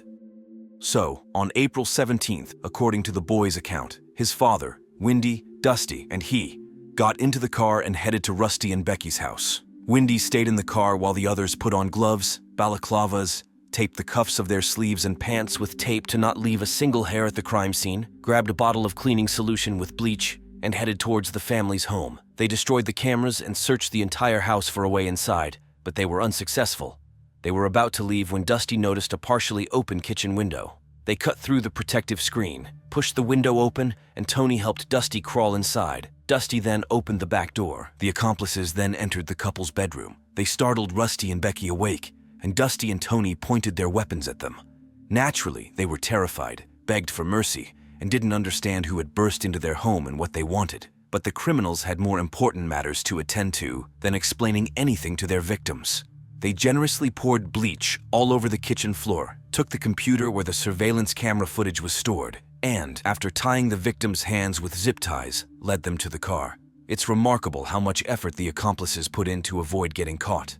In light of this, it's simply astonishing that Tony himself confessed his involvement in this to a stranger in a bar. Be that as it may, they dropped off Wendy at home and went to the location chosen by Tony, now known to the police. The accomplices parked the car in a field right in front of the dense forest, so vast that no one would hear a gunshot or screams. Tony instructed Dusty and Philip to wait while he led the spouses away. In their pajamas, barefoot, at gunpoint, they obediently walked into the woods. It's hard to imagine what they were feeling at that moment. Surely they understood they wouldn't be coming back, but they obediently pressed forward.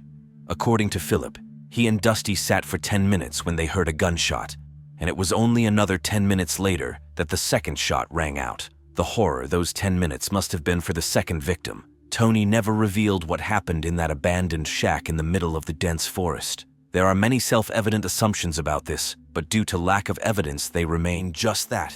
And Philip could only talk about what he knew for sure.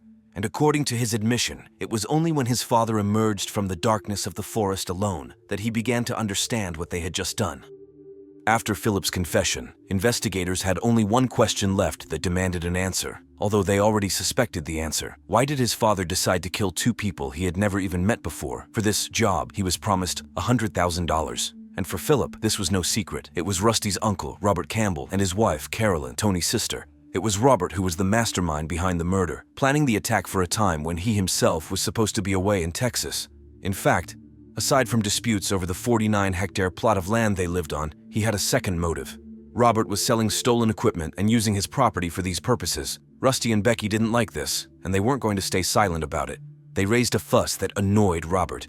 Becky was very afraid that unknown individuals were lurking around their home, so her husband installed cameras facing different directions from the house. Irritated by their behavior, Robert decided to get rid of them, to silence them forever. Naturally, he turned to Tony, a hardened criminal, and conveniently enough, his wife's brother. As the police learned, he approached Tony with a request to kill his nephew. Tony inquired about Becky, to which Robert coldly replied, "If she's there too, then kill her too." Tony agreed. Robert was arrested, but he stubbornly denied everything. He constantly reminded the investigators that he had an alibi. When the charges were brought against him, Tony and Dusty pleaded guilty. Tony and Dusty were sentenced to life imprisonment without the possibility of parole for first-degree murder. Wendy decided to try her luck in court, was found guilty, and received a similar punishment. Robert also opted for trial, which made prosecutors nervous. Except for Philip's testimony, they had nothing solid against him. However, Philip agreed to testify against him and performed well in court. It was thanks to him that Robert was convicted. He was found guilty of 2 counts of second-degree murder. He will never see the light of day again.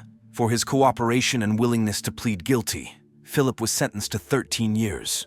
Robert's wife, Carolyn, took her own life, unable to bear it all. She faced charges only for perjury. Arguments in people's lives are common and inevitable, and nobody really expects that a dispute will result in such consequences as murder. Becky and Rusty didn't like Robert's illegal side job, and they didn't hesitate to speak out about it directly. They knew it was dangerous. Becky openly feared the suspicious individuals who appeared near their home, and Rusty even installed a series of cameras to protect his wife. Unfortunately, it didn't save them. On that fateful night, when the couple walked into the woods in their pajamas and barefoot, did they suspect that Uncle Robert was to blame, wishing to get rid of the troublesome nephew and free up the house? Did the killer say anything to them before pulling the trigger? Or did the spouses believe to the last that it was some random attack, and the quarrels with Uncle Robert were just silly arguments, and he would never harm his nephew and his wife? When the body of a teenage girl was found murdered, the tiny town of Wausau in Wisconsin was gripped by fear. Everyone worried they might be the next victim of the ruthless intruder. But if the motive was money, why didn't he take it? The stories of the suspects only puzzled the detectives further. They wondered, was this merely a show to conceal what was really happening behind closed doors? Or was it genuine grief over the loss of a loved one? Until they found a startling clue that could put the final nail in the killer's coffin. Saturday, May 2nd, 2009, began like any other day for the emergency services in the quiet town of Wausau, Wisconsin. Although it was expected to be an uneventful day, a call came in at 1:30 p.m. A woman reported that her neighbor had asked her to call an ambulance for his brother's girlfriend. She was lying on the floor of their apartment with a throat wound and cuts all over her body. The police officers dispatched to the scene hoped the woman was mistaken, as the situation often turns out to be less severe than the caller describes. But not this time. Several people were waiting for the officers in the parking lot of the apartment complex. One of them stepped forward and led them to the apartment. It was 19-year-old Hugo Ramirez. The young man could barely form sentences due to how much he was crying and shaking. Hugo was about to show the detectives what had shocked him so much. The officers would not soon forget this scene either. Entering the apartment, they walked through an unremarkable living room and kitchen and approached a small hallway. Hugo pointed to the bedroom at the very end on the left. Even before stepping into the room, the officers were stunned by the sight that met their eyes. The drying blood was everywhere, on the carpet, on the belongings, and of course, on the girl lying in the center of this bloody scene. Hugo informed them that the girl's name was Brianna Schneller. Brianna lay on her back, her mutilated face covered with a towel. There were deep wounds on her neck and across the upper part of her torso. Cuts on her arms indicated that she had fought for her life, but the killer had overpowered her. Now the police needed to hurry. Journalists were already surrounding the crime scene, and it was crucial that Brianna's loved ones did not learn of her death from the news. By the time the officers contacted the Schneller family, they already knew something had happened at the apartment where the girl lived and that someone had died. But they didn't know that Brianna was the victim. Her parents had been trying to reach her without success. They were informed of the news at the station. Afterward, they were asked to identify Brianna from photographs taken at the crime scene. Even after confirming it was her parents, Craig and Lori, and her brother Rocky, still couldn't believe what had happened. Despite their unspeakable sorrow, the family members tried to provide the police with as much information as possible about Brianna and the details of her life leading up to the murder. Craig and Lori explained that Brianna's life was much like that of her peers. She was finishing school, working part-time as a waitress in a restaurant, and enjoyed spending her free time with friends. She loved shopping, dancing, and music. Moreover, Brianna was looking forward to a trip to Tennessee that summer, where she was to present an important project for a renowned non-profit national organization of professional and technical student leaders. Brianna was the only person in the entire state of Wisconsin who met all the criteria to participate in this event. To the family, what had happened made no sense. As Craig explained, she didn't have a single enemy. Her relationship with her boyfriend, 22-year-old Sebastian Ramirez, Hugo's brother, was wonderful. The couple had met a couple of years ago and had been inseparable since. During this time, the parents had gotten to know the young man well. Naturally, they had concerns when Brianna decided to move in with him at 18. They worried that she was growing up too fast. But Sebastian truly loved their daughter, so they accepted her decision. After high school, she planned to pursue higher education in restaurant management and dreamed of opening a restaurant with Sebastian. She genuinely enjoyed working in the restaurant business, and she was loved by her colleagues and customers. The girl's parents also helped the police narrow down the time frame of the attack on Brianna. Her mother, Lori, was the last person to speak with Brianna a few hours before the body was discovered. That day, Lori had taken her daughter's car to the auto shop to fix the brakes and had texted her daughter at 10 a.m. Thus, the attack occurred sometime after Lori spoke with her daughter at 10 a.m. and before Hugo found her at 1:30 p.m. While the detectives were speaking with the girl's parents, forensic experts found several clues at the crime scene. First of all, an iron lying on the floor near Brianna caught their attention. Various parts of it were scattered on the floor, and there was blood on the iron, suggesting the killer might have used it as a weapon. In the bathroom sink were 2 knives, one of which was missing its sharp tip. Blood was found on a bar of soap nearby, indicating that the killer had taken the time to wash the knives and their hands, but had missed leaving a bloody shoe print on the mat. Further examination of the apartment revealed 2 more interesting points. First, there were no signs of forced entry, and second, nothing seemed to be missing. This was especially curious because cash was scattered throughout the apartment. Various bills ranging from $1 to $20 added up to a considerable sum. If a robber had broken in for money, they would have taken it. Thus, the evidence at the crime scene indicated that Brianna herself was the target of the attack. The autopsy confirmed this conclusion. The most crucial information the medical examiner shared with the detectives was that the girl had fought for her life, and the killer's DNA likely remained under her nails. Skin samples found under her nails were sent for analysis. Overall, the autopsy confirmed what the investigators already suspected. The attack was unprecedented in its brutality and the attacker's fury. Brianna had been struck on the head with a blunt object, likely the iron found near her body. The attacker also slashed her throat with a knife and inflicted so many stab wounds that the pathologist couldn't accurately count them. The knife wounds were particularly severe, and at least 2 of them were fatal enough to kill her within a minute. The tip of one of the knives found in the sink was discovered in one of her wounds. Usually, such a savage attack indicates that the killer must have felt uncontrollable rage towards the victim to inflict so many injuries. But who could have harbored such strong feelings toward Brianna? The police knew of at least one person they needed to speak with immediately. Sebastian was brought to the station along with his brother, but they were placed in separate interrogation rooms so their statements could be compared later. Sebastian explained that he woke up around 9:15 a.m., an hour before he was due at the Mexican restaurant where he and his brother worked. The restaurant, El Tequila Salsa, was about 3 kilometers from the apartment, a 10-minute drive. The young man took a shower and chatted with Brianna, as she didn't need to go to school on Saturdays.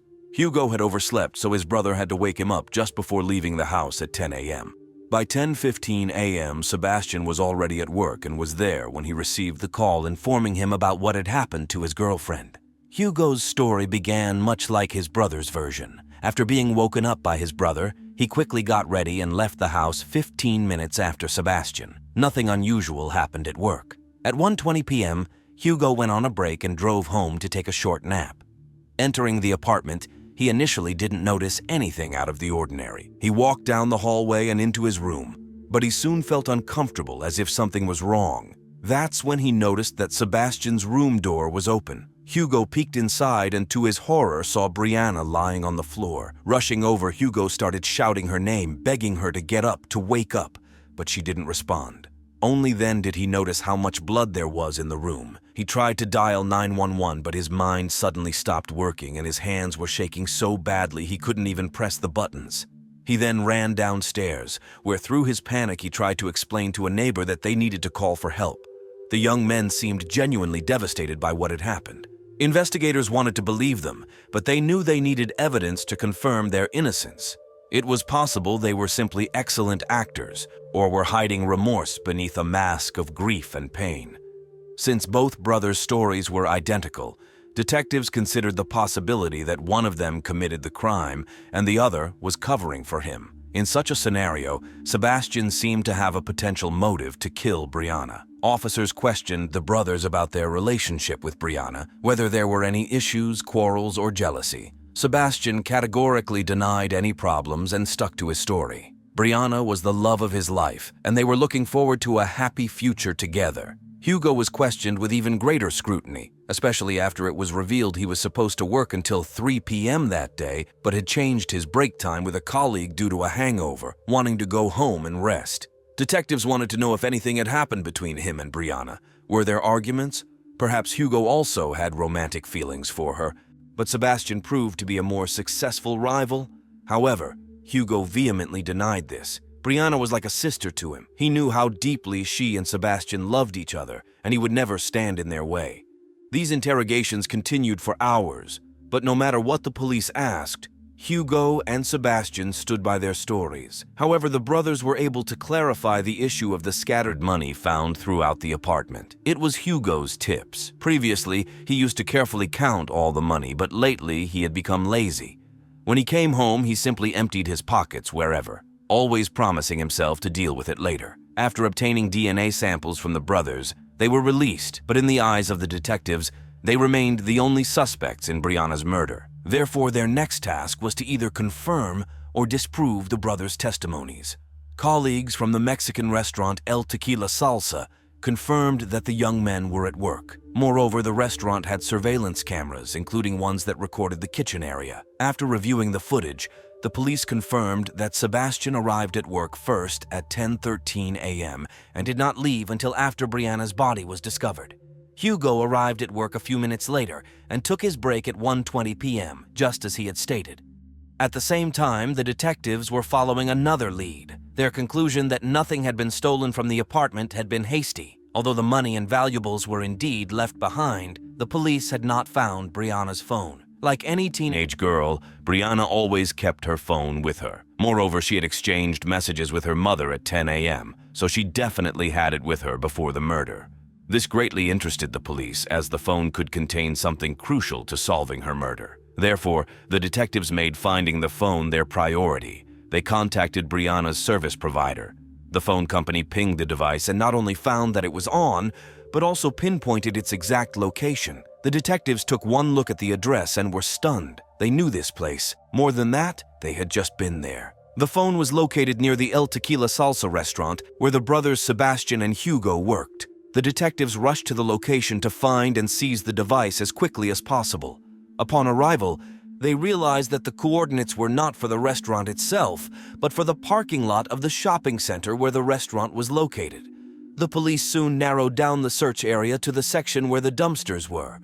The detectives were reluctant to sift through all the garbage bags and had a simple yet brilliant idea. They called the phone, opening the dumpsters one by one. Finally, they heard the ringtone. Carefully moving the contents of the dumpster, the officers saw a light-colored bag through which the phone's screen light was visible.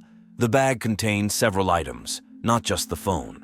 The police were eager to open it, but had to send it to the lab first because it could have DNA on it, especially on the top where someone had carefully twisted it closed. However, the detectives could already make one conclusion. This was not an ordinary bag, but a bag with the logo of the El Tequila Salsa restaurant, which customers used for takeout orders. The circle around the brothers was tightening more and more. Of course, they seemed to have an alibi, but the investigators couldn't believe that anyone else had committed the murder. Moreover, the pathologist couldn't determine the exact time of the girl's death to the minute. What if the crime happened a little earlier than they assumed? The girl had communicated with her mother at 10 a.m. Immediately after that, one of the brothers, or even both, killed Brianna, quickly got ready, and showed up at work at 10:15 a.m. Then they threw the bag with the evidence into the trash bin near the restaurant, hoping no one would find it. After the forensic experts collected DNA samples from the bag, it could finally be opened. Inside, in addition to Brianna's phone, there were warm gloves, but from different pairs, with one of them stained with blood, and also women's underwear, 2 pairs of panties. The investigators had expected anything, but not this. They had more questions than answers. According to Sebastian, the underwear belonged to Brianna. One of the gloves likely had been taken from the apartment as well. However, these items contradicted all the theories the detectives had been considering. If Hugo or Sebastian had committed the crime, it would be absurd for them to take the girl's underwear. But Sebastian and Hugo did not kill the girl. After examining Brianna's phone, investigators saw that her last conversation was not with her mother, but with a friend. Brianna sent her last message at 10:23, when the brothers had already definitely arrived at the restaurant, as confirmed by surveillance cameras. The entire investigation turned upside down. The police had never considered any other suspects besides the Ramirez brothers, but it turned out that both were completely innocent. So, who was the killer? And why did they dispose of the bag with evidence right near the El Tequila Salsa restaurant? Now, the detectives had to add a multitude of names to their list of suspects, employees and patrons of the El Tequila Salsa restaurant. They considered it highly unlikely that someone unrelated to the restaurant killed Brianna, collected incriminating evidence, and disposed of it right near the restaurant. Therefore, they first reviewed the list of employees, and one name caught their attention: Luciano Sanchez Ramos. The young man worked as a dishwasher at the restaurant and lived in the same building as Brianna. But most importantly, he was home on the morning of the murder. He arrived at work half an hour after Brianna sent her last message to her friend. When the police brought him in for questioning, he did not show much willingness to talk. Perhaps this was due to his immigration status or just a general distrust of the police. Nevertheless, he agreed to provide a DNA sample. The detective asked if anyone could verify his alibi, even partially. Luciano said there was someone, his colleague, the restaurant's cook Raul, who gave him a ride to work. The police spoke with Raul, who confirmed that he picked up Luciano. Raul honked his horn, and within a couple of minutes, Luciano came out of the house, behaving as usual. The investigators wanted some reliable confirmation of this and hoped that surveillance cameras might reveal what Luciano did that morning. Did he really just go to work at 11 a.m., or did he stop by the dumpster to dispose of the evidence? Unfortunately, all the restaurant's cameras filmed only inside the establishment. However, there was a gas station across from the dumpsters that had its own surveillance cameras. The quality of the footage left much to be desired, and the dumpsters were far from the gas station. Still, these videos provided invaluable help to the investigation. On May 9th, the police finally finished reviewing all the footage from the restaurant and the parking lot where the dumpsters were located. Individually, these videos were not very useful, but when the detectives correlated the timestamps, they obtained a much clearer picture of what had happened. At 1:16 p.m., one person exited through the restaurant's back door. Simultaneously, only one person approached the dumpster. It was 22-year-old restaurant cook Raul Ponce Rocha. He threw away the trash, quickly returned to the restaurant kitchen, and washed his hands. What was even more interesting was that Raul was the only one who left the restaurant during the time frame when Brianna's murder was committed. At 10:21 a.m., just a few minutes after the Ramirez brothers arrived at work, he exited through the back door to go pick up Luciano and returned at 10:56 a.m. Notably, he left wearing a brown hoodie but returned without it. He confirmed that he and Luciano did not make any stops on their way back to work. The detectives asked him why he was gone for 35 minutes when the trip to pick up Luciano should have taken a maximum of 20 minutes. Where did the extra 15 minutes go? Raul was surprisingly stubborn and did not attempt to explain. The detective then asked about the cuts on his hands. Raul explained that as a cook, he frequently handled knives and had cut himself about 3 weeks ago, although the cuts looked fresh. While the investigators were confident that they had the right suspect, one question continued to trouble them. Why did Raul attack Brianna, and with such brutality? After all, he barely knew her. The Ramirez brothers had always treated him well, considering him a jovial fellow who often told funny stories and never had any quarrels with them. But detectives soon found the answer to this question. The police had enough evidence to obtain a DNA sample from Raul and a search warrant for the house where he lived with his parents and brothers. To prevent him from fleeing, they detained him based on his illegal immigration status. During the search of his bedroom, police found a glove that matched the one found in the dumpster, a sweatshirt with strands of hair that could belong to Brianna, and, finally, under the mattress, several adult videos and 4 pairs of women's panties. Everything fell into place when officers remembered Brianna's mother Lori's words about how she had taken her daughter's car to the auto repair shop that day. On the morning of May 2, 2009, Raul arrived at the restaurant around 9 a.m. On his way, he passed by the house where the girl lived and noticed that her car was not in its usual spot. He made a fatal mistake, assuming she wasn't home. Knowing that Hugo and Sebastian would soon arrive for work, he decided it was a perfect opportunity to add to his modest collection and steal something from Brianna's belongings. Just minutes after the Ramirez brothers arrived for work, Raul left, got into his car, and under the pretext of picking up Luciano, headed to the girl's house. He didn't immediately signal Luciano and instead went into the apartment where the brothers and Brianna lived. The lock on the apartment door was not very secure and could easily be opened with a plastic card. He entered the apartment. If the girl had caught him in the act, Raul could have claimed he was looking for the brothers and that the door was open. But most likely, the girl caught him stealing her underwear. Realizing she could identify him, Raoul panicked, first hitting her with an iron and then slashing her throat with a knife, inflicting several other wounds. Detectives speculate that he began to derive pleasure from the process. Otherwise, it's unclear why he would strike her multiple times with 2 knives. After the murder, he quickly tried to clean up and took the evidence with him, as he still needed to pick up Luciano. He then returned to work as if nothing had happened and disposed of the evidence packet. All doubts about Raoul's involvement disappeared when the lab results arrived. His DNA was found on the knife, the packet, the gloves, the iron, and under Brianna's fingernails. The hair on his sweatshirt also belonged to the victim. Furthermore, a blood-stained shoe print in the bathroom matched the size and pattern of Raoul's shoes that he wore on the day of the murder. Raoul was charged with Brianna's murder. The trial began in 2011. Initially, during interrogations, Raoul claimed he had never spoken to Brianna and never entered the house where she lived. However, by the start of the trial, his story changed.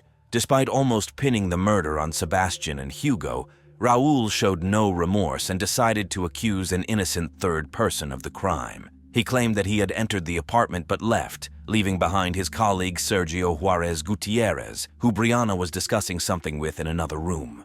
This statement could have planted doubts in the minds of the jurors because Sergio hastily left for Mexico, and Raoul's lawyers were confident they wouldn't be able to question him. However, the police managed to contact Sergio in Mexico, and he was not pleased to hear that his name had been dragged through the mud. He returned for the trial and proved that he was nowhere near Brianna on the day of the murder. Sergio had returned to Mexico shortly before the murder to take care of his father, who had cancer. No one expected Sergio to appear in court, and it was a serious blow to the defendant's defense. It took the jurors only 90 minutes to find Raoul guilty of first-degree murder, robbery, and theft. He was sentenced to life imprisonment without the possibility of parole. Thus, a young woman lost her life due to a tragic mistake. Raoul did not enter the apartment with the intention of killing her. But why did he choose murder instead of being charged with unlawful entry? Was he afraid of being deported? That everyone would find out about his collection? Or did he simply not realize the consequences of his actions? Did he cover Brianna's face with a towel, unable to face what he had done? Brianna's father admitted that he wanted to talk to Raoul, perhaps to ask him all these questions. However, Raoul declined his offer to meet. He never took responsibility for the crime. His decision was based solely on the assumption that Brianna wasn't home. After the trial, Lori Schneller said that the verdict wouldn't bring back her daughter, but would allow them to live on. "We are glad that justice was served for her," she said. "I don't know if there will ever be a day like before, but it has become a little easier after the verdict." 1990. 31-year-old Peggy Marshall was at the peak of her career. Armed with a degree in physical therapy, she founded a geriatric clinic in Newport Beach, California. Peggy was passionate about her work, enjoying helping her elderly patients, but what she truly longed for was love. Her dream came true that same year when she met 24-year-old volleyball player Eric Beckler. Peggy and Eric both loved sports, which became their shared passion. Just a few months after meeting, they became inseparable. They lived together in Peggy's apartment and worked together at her clinic. Eric handled the finances, while Peggy provided physical therapy services. Together they made a great team, and the business quickly grew, along with their bank account.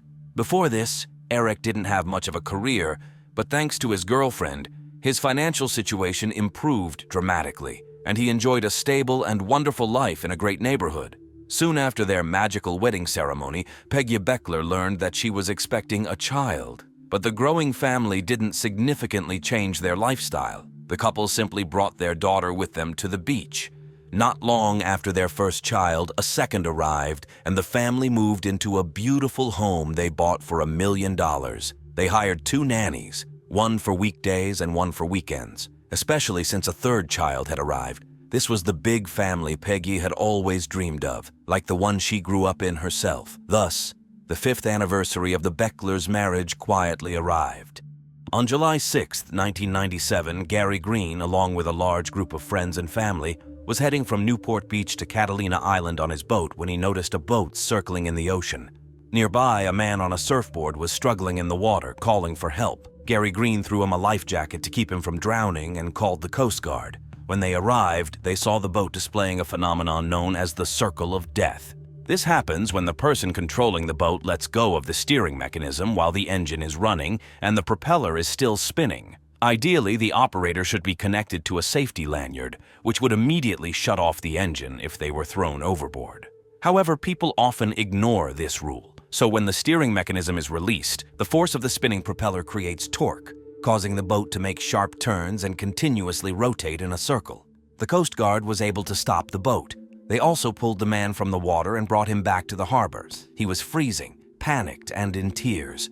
The man was Eric Beckler, and his wife, Peggy Beckler, had been on the boat with him. A rescue operation for Peggy immediately began. At that point, she had been in the water for less than 2 hours, and the Coast Guard was hopeful that the rescue would be successful. Peggy was an extraordinarily strong swimmer. At an early age, she was diagnosed with scoliosis and had to wear a back brace. She was only allowed to take it off while swimming, so she spent a lot of time in the water. Swimming became second nature to her. There was a very high chance that Peggy was at least keeping herself afloat while they searched for her. The key was to pinpoint her location as accurately as possible. To aid the rescue operation, the Coast Guard spoke with Eric. He was distraught, shaking, and crying, but he managed to explain that they had been celebrating Peggy's birthday and their 5th wedding anniversary that day. In the morning, he woke his wife up and announced that they were going to the beach. There, a surprise awaited her. Eric had rented a speedboat with a fairly powerful engine. However, it was easy to handle, even for beginners. The couple initially planned to swim in the harbor, but soon grew bolder and ventured farther into the ocean for some excitement. For a couple with no experience in ocean boating, renting a speedboat and heading out into the ocean was quite ambitious. But they were enjoying their time. They had a picnic, drank margaritas, and made love. Eventually, they decided to head back. Peggy was at the helm, while Eric wanted to take one more ride on a boogie board. This type of surfing involves catching a wave while lying on your stomach on a relatively small board. As they approached the harbor, they were hit by what's known as a rogue wave or a killer wave, which completely engulfed Eric. When he resurfaced, Peggy was no longer on the boat. The boat itself was circling, making it impossible to get close. He couldn't swim away either, as he was still hoping to see Peggy on the water's surface. The Coast Guard officers were slightly puzzled by the fact that the weather conditions that day were surprisingly favorable for a sea trip. There were no waves and only a light breeze. They mentioned this to Eric, but he stood by his story. The investigators didn't argue. Although there had been no reports of rogue waves, they could have gone unnoticed. The ocean is an unpredictable place. Even in calm weather, many factors, wind, currents, tides, can combine to form unexpected, sometimes deadly waves. Hours passed. Evening came. But the Coast Guard helicopters and boats continued to search for Peggy. Even Navy submarines joined the search efforts. As night fell, confidence in a successful rescue began to fade. If the current had carried her away, she could have ended up in Santa Barbara or even Mexico. Peggy Beckler was searched for relentlessly for several days, but in the end, the difficult decision was made to call off the search. The Coast Guard focused on examining the boat. First, they made sure there were no mechanical issues that could have caused the accident. Then, they tried to recreate the situation the couple had been in. All the experiments showed that no matter how the boat rocked, the person steering it should have fallen inside the boat, not into the water. There was another odd detail. A pair of sunglasses was found near the steering mechanism. If Peggy had been swept away by a wave, the glasses should have fallen overboard, along with other items which should have been in disarray, but nothing of the sort was observed. Suspicion grew, and the Coast Guard asked the Homicide Investigation Department to look into the case. It was only later that forensic experts examined the boat. However, since the Coast Guard initially treated the case as an accident, most of the evidence had been lost. Under the mattress, the investigators found a small stain that looked like blood. The amount was too small to extract DNA or even determine the blood type. They couldn't even confirm if it was human blood or from a fish. Nevertheless, this didn't stop the investigators from questioning Eric about the discovery. Eric explained that his wife was on her period, and since they had been intimate, something could have gotten on the mattress. A reasonable explanation, but the detectives weren't ready to take his word for it. The boat was treated with luminol to detect traces of blood, and they found a whole pool of blood that had been carefully cleaned. It was invisible to the naked eye. Unfortunately, too much time had passed, and it was now impossible to determine when the blood had appeared or who had cleaned it up. Besides, Eric seemed so distraught over his wife's disappearance. No one believed that he could have killed his beloved wife. Moreover, there was another theory regarding her disappearance. Peggy and Eric had been spending too much money. Eric hadn't made mortgage payments on their home for several months, and their financial situation had deteriorated. But at that moment, Peggy caught a lucky break. She was approached by representatives of another company interested in buying her clinic because it had achieved great success. Peggy was faced with a tough choice. She didn't want to sell her clinic for any amount of money, as it was her life's work. However, her husband felt differently. He wanted to get rid of all their problems and difficulties, take the money, and not work. After giving in to his persuasion, Peggy agreed to sell the business. But luckily for her, the new bosses wanted both her and her husband to stay and continue working at the clinic. This was a great solution for them, but the situation didn't last long. The new owners uncovered fraudulent schemes through which the clinic had been receiving money from insurance companies for services it hadn't provided. During the period in question, Eric had been handling the finances, but his wife, as the clinic owner, took the fall. The new owners found this unacceptable and fired both of them. But losing her job wasn't the worst part for Peggy. Her clinic had been draining money from medical insurance providers for years, and someone had to be held accountable. She was facing charges of fraud and tax evasion. These are federal charges, and theoretically she could have faced 10 to 15 years in prison. Peggy confessed all this to Eric's mother, Linda. This is why Linda was convinced that Peggy had staged her own disappearance. She believed that Peggy, being a strong swimmer, had jumped overboard, easily swum to shore, and then settled somewhere in Morocco or the Caribbean. Linda thought Peggy would only return once the statute of limitations on the federal charges expired. At first, Eric's actions seemed to confirm her suspicions. He recovered surprisingly quickly after his wife's disappearance. He then sent their 3 young children to live with Peggy's parents, giving them full custody. But if anyone thought that Eric would soon try to disappear and join Peggy, they were mistaken. Just 3 months after his wife's disappearance, Eric was already dating someone new. Her name was Tina New, a model and actress who appeared in TV shows. As Eric quickly ran out of money, he decided to become a web designer. To promote his company, he planned to participate in a professional expo. He needed a model to attract attention, and a photographer friend from his volleyball team recommended Tina, whom he knew. The two hit it off right away. When Tina met Eric, she was struggling with substance abuse. Her car was in the shop, her home had no electricity due to unpaid bills, and the job offer from Eric came at just the right time. In her eyes, he seemed like a hero, a successful young businessman, so polite and courteous. So when he invited her to come home with him that same evening, Tina agreed. Eric's home was luxurious, with ocean views from every window. Almost every wall in every room was covered with family photos, many of them featuring Peggy. Eric didn't hide what had happened to his wife from Tina. Overall, he seemed like a perfect prince to her.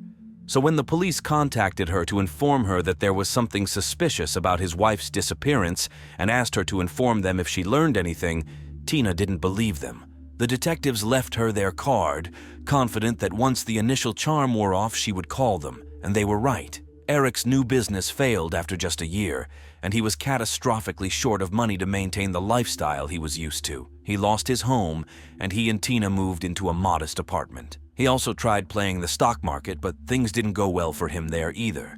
The creditors were calling non-stop. Their relationship deteriorated significantly. They fought, reconciled, and fought again. It was October 1999. More than 2 years had passed since Peggy's disappearance. Tina and Eric had a fight so loud that the neighbors called the police. When the officers arrived, Eric was not in the apartment, and Tina handed them the detective's business card, asking them to call him.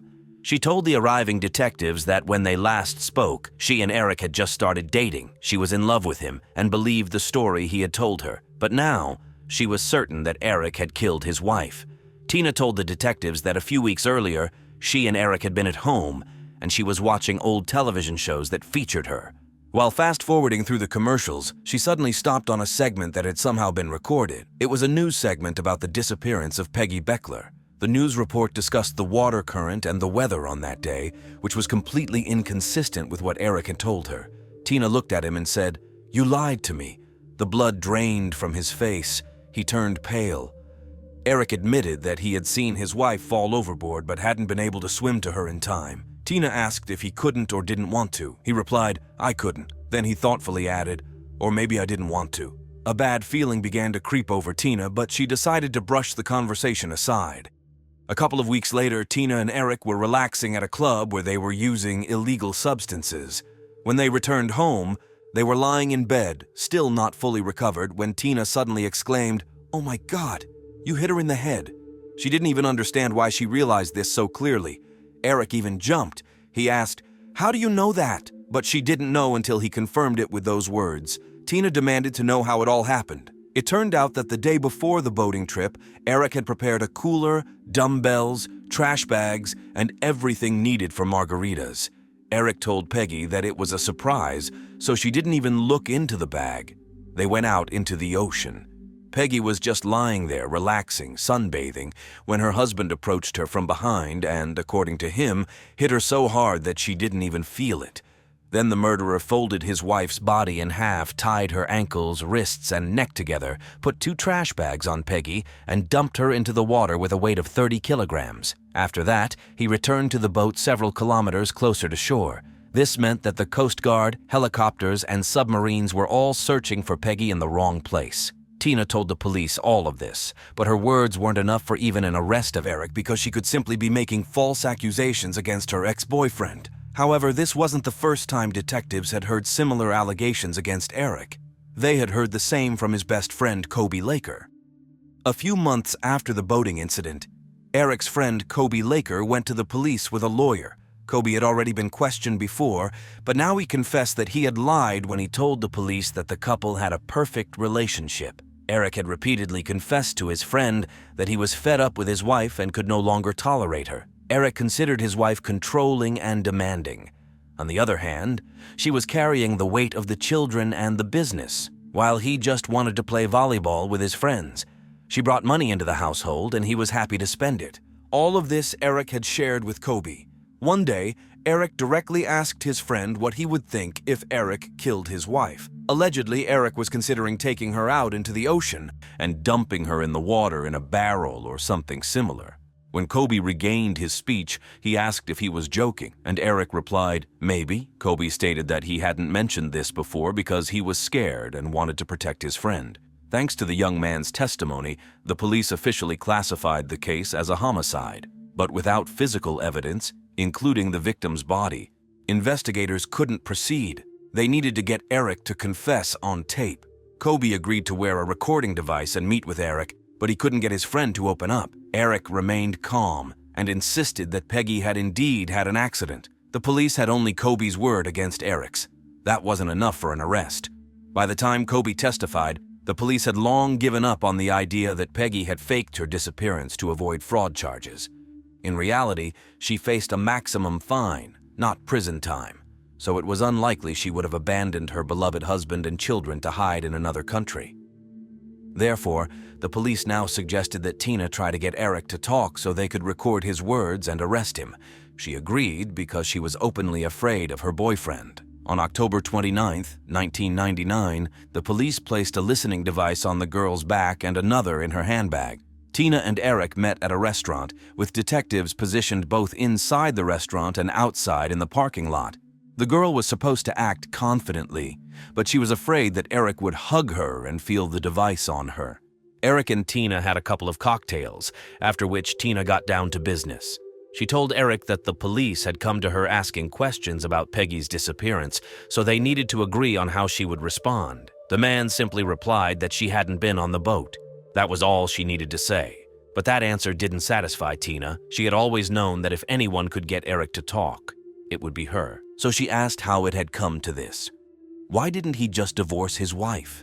Eric replied that he would lose money in a divorce and would never see his children again. His wife would take them away and wouldn't let him see them. But who was he fooling? Tina knew very well that as soon as Peggy disappeared, he had given custody of the children to her parents. Still, that was something. Tina continued to press. She asked how she could be sure he wouldn't do something similar to her if they continued to date, to which he replied that he would never do that again. This was not enough, but still sufficient for Eric's arrest. The detectives, of course, did not hear a confession from him because he demanded a lawyer, but when they searched him, they found a weight bench that was missing only the 15-kilogram weights. Together, they accounted for the 30 kilograms he had mentioned to Tina. The trial began. This was a unique case because the prosecution had no physical evidence of the man's crime or that Peggy was even dead. Moreover, Eric acted very cleverly, confirming that during his conversation with Tina, he meant the murder of his wife. However, he claimed that she liked bad boys and that he was trying to create that image. The prosecutor was well prepared and used all circumstantial evidence to convincingly demonstrate his version of the events of that day. Furthermore, the motive for the murder was indisputable and as old as time. Both spouses were insured for more than $2.5 million. Today, that would be the equivalent of nearly $4 million. This issue clearly concerned Eric because 3 months before Peggy's disappearance, he called her brother to inquire about the money. He wanted to know more about the policies and how the payout would work if something happened to his wife. Interestingly, a month and a half before her death, Peggy wanted to change the beneficiary of the insurance. She intended to exclude Eric so that the money would go only to the children. This indicates how little she trusted her husband in her final days. Of course, Eric did not receive the insurance payout anyway, because insurance companies are very reluctant to pay money to potential suspects. After 7 days of deliberation on February 1, 2001, Eric was found guilty of first-degree murder. He was sentenced to life imprisonment without the possibility of parole. After his wife's death, Eric did not receive the insurance money. Instead, he lost his home and income, and his new business failed. Indeed, Peggy was far more valuable to her husband alive. She was his ticket to a luxurious life, and even in the case of a divorce, he would have gained more than nothing. But evidently, he did not understand that, not to mention the fact that murder itself is a terrible crime. Overall, he did not act very sensibly. No wonder his volleyball buddy said he must have had an accomplice because he was too foolish to come up with everything on his own. Not to mention that the police had no evidence, but his long tongue led to him spending the rest of his life in prison instead of playing volleyball on the beach. The offended ex-husband, the jealous, despotic boyfriend, the rejected suitor, a one-night stand partner, a teenager with a string of police involvements, or a niece with a better friend. One of these people killed a loving, caring, joyful mother of 3, sending the police on the trail of possible leads to catch the murderer and attempting to seek justice for the victim and her family. The question remains, will justice be served? Nature generously endowed Dana Laskovsky with the best qualities one could find in a person. At 36, Dana was a very beautiful and lively woman, a kind and responsive friend, a talented artist, and a loving mother. Children constituted the most important part of Dana's life. Above all else in the world, she wanted to be a mother, but for some time, she and her husband Sam struggled to have children. However, when their family expanded to 3, Dana and Sam's happiness knew no bounds. Yet in 2000, the couple separated, and Dana, along with the children, moved to a new home in the charming town of Puyallup, Washington. In 2001, she turned her love for children into a profession. Someday she dreamed of opening her own daycare, but for the time being, she worked as a nanny. In addition to this, Dana actively supported her 17-year-old niece, Amanda, during times of difficulty with her parents. For Amanda and her best friend, Emily, Dana was the aunt that every teenager dreams of having. The girls often stayed overnight at Dana's, sought her advice on any matter, and in general considered her more of an older friend than an aunt. The rest of the important people in Dana's life included Mike, whom she met approximately a year after parting ways with her husband. Mike was a pleasant man residing in Canada, but made the effort to visit Dana as often as possible, especially since the drive wasn't too time-consuming. Unfortunately, not everything was smooth in their relationship. Dana's best friend, Shauna, and Mike's best friend, John, didn't speak highly of Mike. The main issue in their relationship was that Dana was a very beautiful woman who often attracted the attention of other men, something that, to put it mildly, did not sit well with Mike. And one of the men who showed interest in Dana, thereby irritating Mike, was Patrick. Patrick worked for a telecommunications company and met Dana when he connected her television after her move. The new neighbor immediately caught Patrick's eye, but she politely rejected his advances. However, he continued to send her flowers and love notes persistently. Initially, Dana probably considered these gestures harmless. When Mike saw flowers from a competitor, he became jealous and very angry. He demanded Patrick's phone number and address, promising to deal with the persistent suitor the same day. Dana did not appreciate this. Firstly, she just wanted to continue ignoring Patrick. Secondly, she didn't want her boyfriend making decisions for her. Mike and Dana argued, and they even decided to temporarily part ways. During this period in August 2001, which coincidentally preceded Dana's death, she had dinner with her friend Shauna. To their surprise, Mike's best friend John joined them. John had recently broken up with his girlfriend, and Dana and Mike were on a break in their relationship. That evening, fueled by alcohol and caught up in the moment, they became involved with each other, much to Mike's dismay. Literally the next day, Dana received a note from her admirer Patrick, in which threatening undertones prevailed. It was probably only then that Dana realized she had a stalker. Patrick hinted that he had been watching her in her home. To her horror, upon inspecting her rooms, she indeed noticed that the protective screen had been removed from the window, as if someone had entered her home that way. Coincidentally, in August 2001, Dana's ex-husband Sam attempted to re-enter her life. Sam arrived unannounced to inform her that he had sold their house. For months after their separation, they had been trying to sell the house, so he bought a bottle of champagne to celebrate this development. Sam hinted at wanting to reconcile, expressing that he wasn't ready for a divorce, but they ended up having another argument, and Sam had to leave. On August 31st, 2001, the family for whom Dana worked as a nanny couldn't reach her. Dana never missed work, and certainly not without informing her employers. The family tried contacting Dana's neighbors, but they also couldn't get through to her. Concerned, they called the police and requested a welfare check to ensure everything was okay. When the police arrived at Dana's home, they knocked on the door. Getting no response, they circled the house and found the back door slightly ajar. Upon entering, they walked through the kitchen and discovered a woman lying face down on the couch. It was Dana, and she was dead. She lay in an unnatural position, with one arm above her head and the other beneath her, her body twisted in a strange way. Dana's neck showed signs of bruising. It was evident that she had been murdered. The officers immediately secured the crime scene and called in detectives. Examining the crime scene and finding bloodstains on the carpet, investigators concluded that Dana had struggled with someone before her death. After the murder, the assailant placed her on the couch, added a pillow, and covered her with a blanket, as if attempting to make her more comfortable. This strongly suggested that the crime was committed by someone known to Dana. On the other hand, a broken window hinted at a possible robbery gone wrong, especially considering the entire house had been ransacked in search of something. Investigators were perplexed, with half the evidence indicating a personal vendetta and the other half suggesting a robbery. After the autopsy, the forensic pathologist confirmed that Dana had been strangled. The murder was characterized by extreme brutality. Initially, she was severely struck on the head before being strangled, resulting in a broken trachea. This level of force indicated a very strong perpetrator. It seemed likely that the attack was not premeditated, as the killer had to pass through the kitchen, where knives were available, but chose not to use them, and instead opted for bare hands. When a wife is murdered, one of the first focuses of the police is on the husband. It quickly emerged that Sam had taken out a substantial life insurance policy on his wife. The police rushed to find him, but Sam had seemingly disappeared, becoming the prime suspect. As it turned out, Sam had gone on a camping trip with the children. He had no mobile reception throughout the night and was unaware of Dana's death until he returned to civilization and received a barrage of calls and messages. When detectives finally managed to speak with Sam, they noticed bruises on his knees. He explained that he was into baseball and got the bruises during a training session.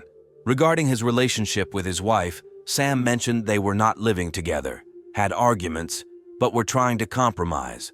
When asked where he was on August 30th at the time of the murder, Sam said he was at home with the children, briefly left while they were sleeping, but only to refuel before his upcoming trip. Since Sam couldn't definitively prove where he was at the time of the crime and was not overly cooperative with the police, investigators tried to build a case suggesting he might have gone to see his wife on August 30th, perhaps to discuss child custody, had an argument, and killed Dana. However, his actions didn't fit the timeline of the crime.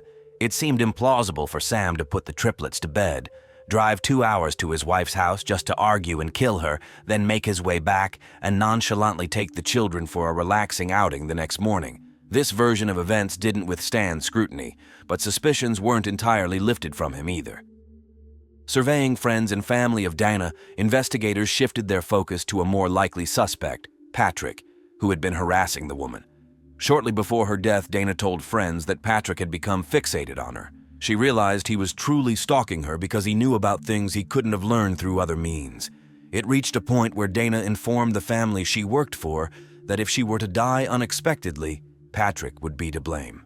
Adding to this, witnesses had seen a white van, similar to Patrick's, near Dana's house in the days leading up to the crime, painting a less favorable picture for the investigator.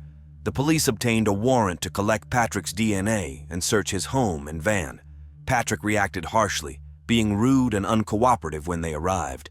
However, as officers began the search, Patrick reviewed the search warrant and only then realized they were investigating Dana's murder. He had initially thought they had come to arrest him for harassment. Once he grasped the gravity of the situation, his behavior immediately changed. Patrick agreed to provide fingerprints, a DNA sample, anything to assist the investigation. He also mentioned his whereabouts on the night of the murder. After work, he stayed late with friends. His alibi was fully corroborated. Detectives reluctantly had to acknowledge that Patrick had been incredibly lucky because many witnesses and circumstantial evidence had pointed to him. Deprived of a potential suspect, investigators turned their attention to Mike, Dana's boyfriend. However, before they could talk to the Canadian, they discovered interesting information about him.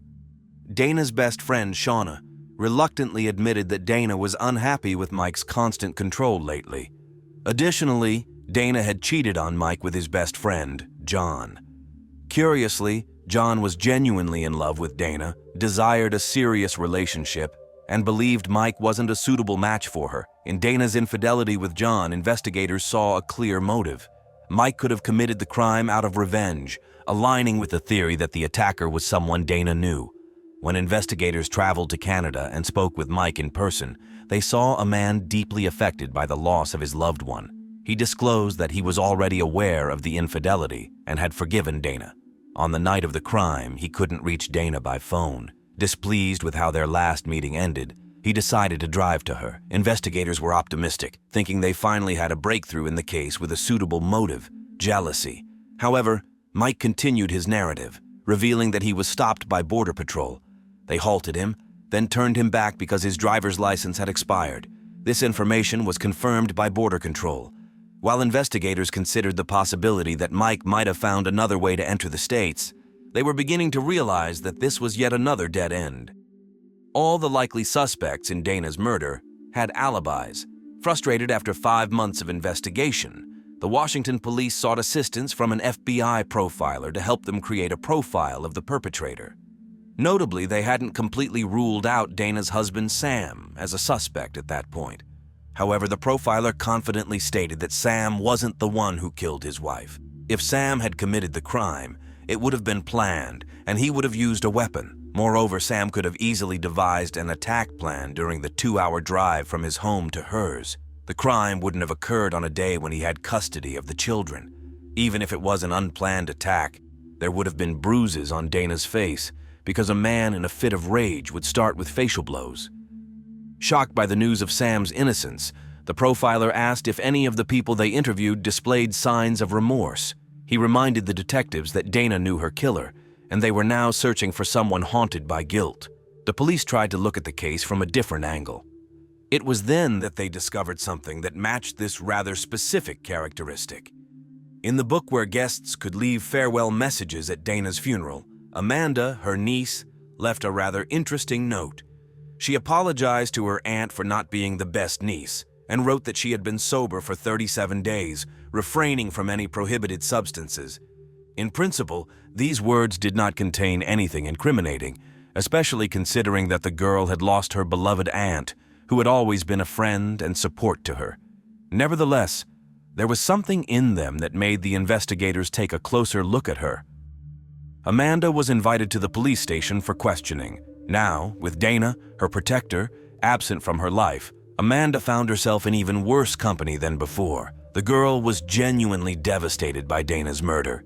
and shared that her aunt had always been the person she could turn to when she had problems or when her relationship with her parents was strained. The police asked Amanda if she knew anyone who would go as far as to murder a woman who cared so much for her.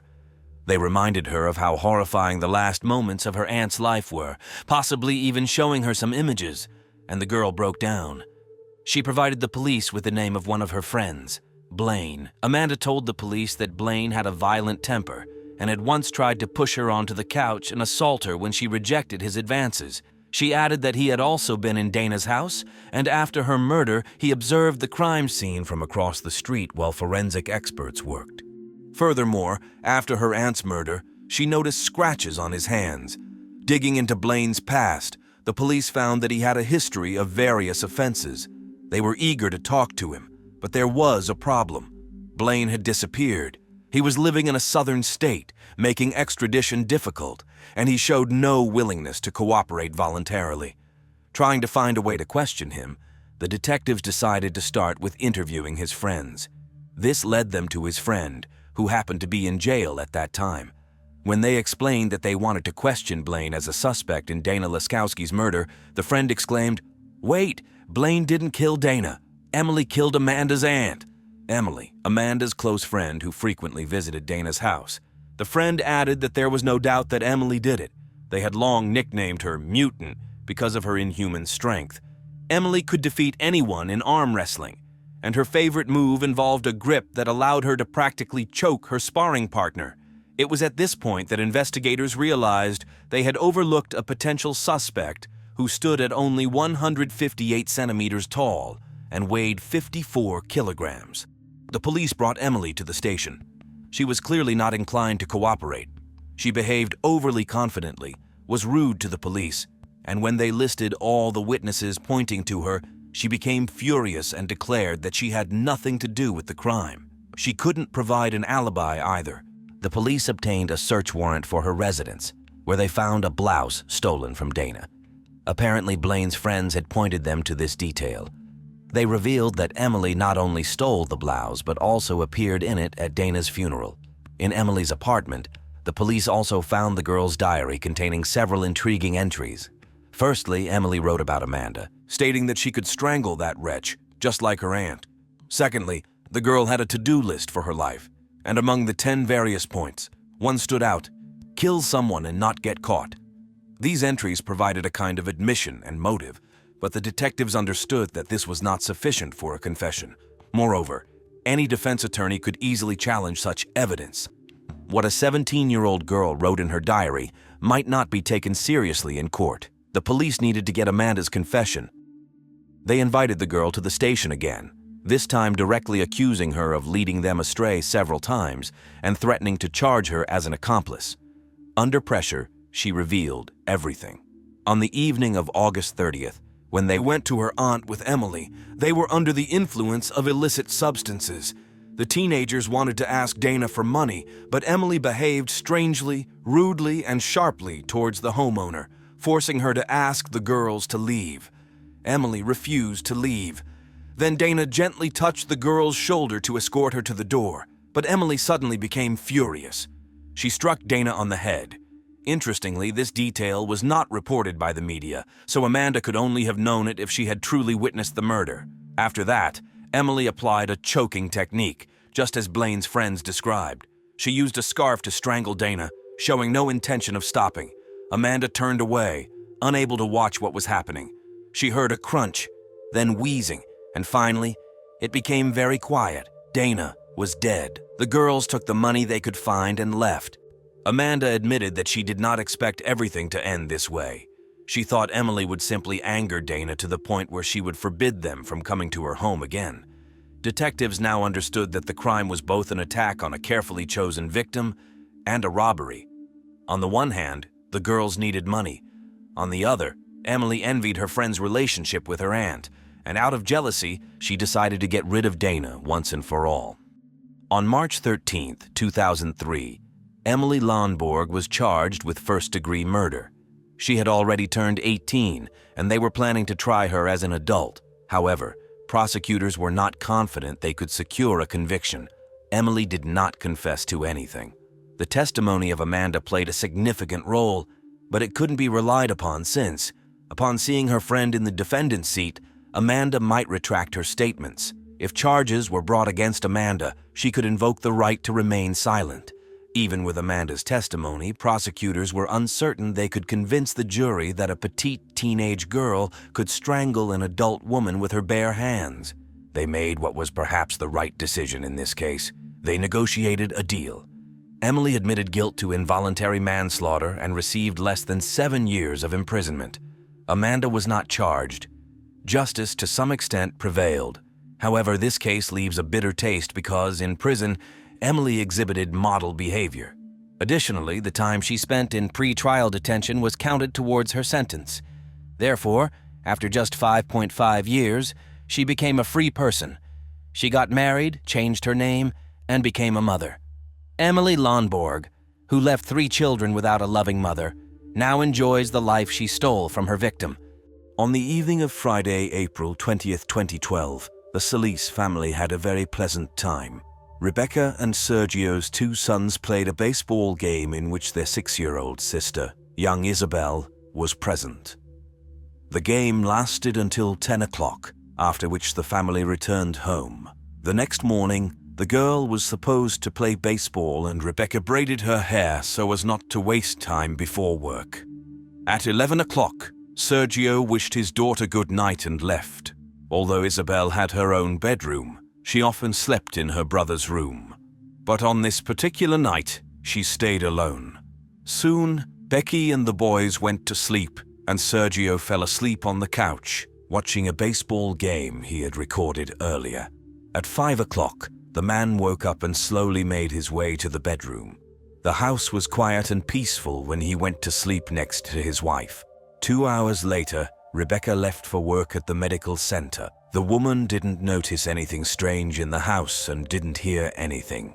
She didn't go into her daughter's room before leaving for work. At around 8 o'clock in the morning, Sergio went to wake his daughter up to go to the game, but Isabel was not in her bed.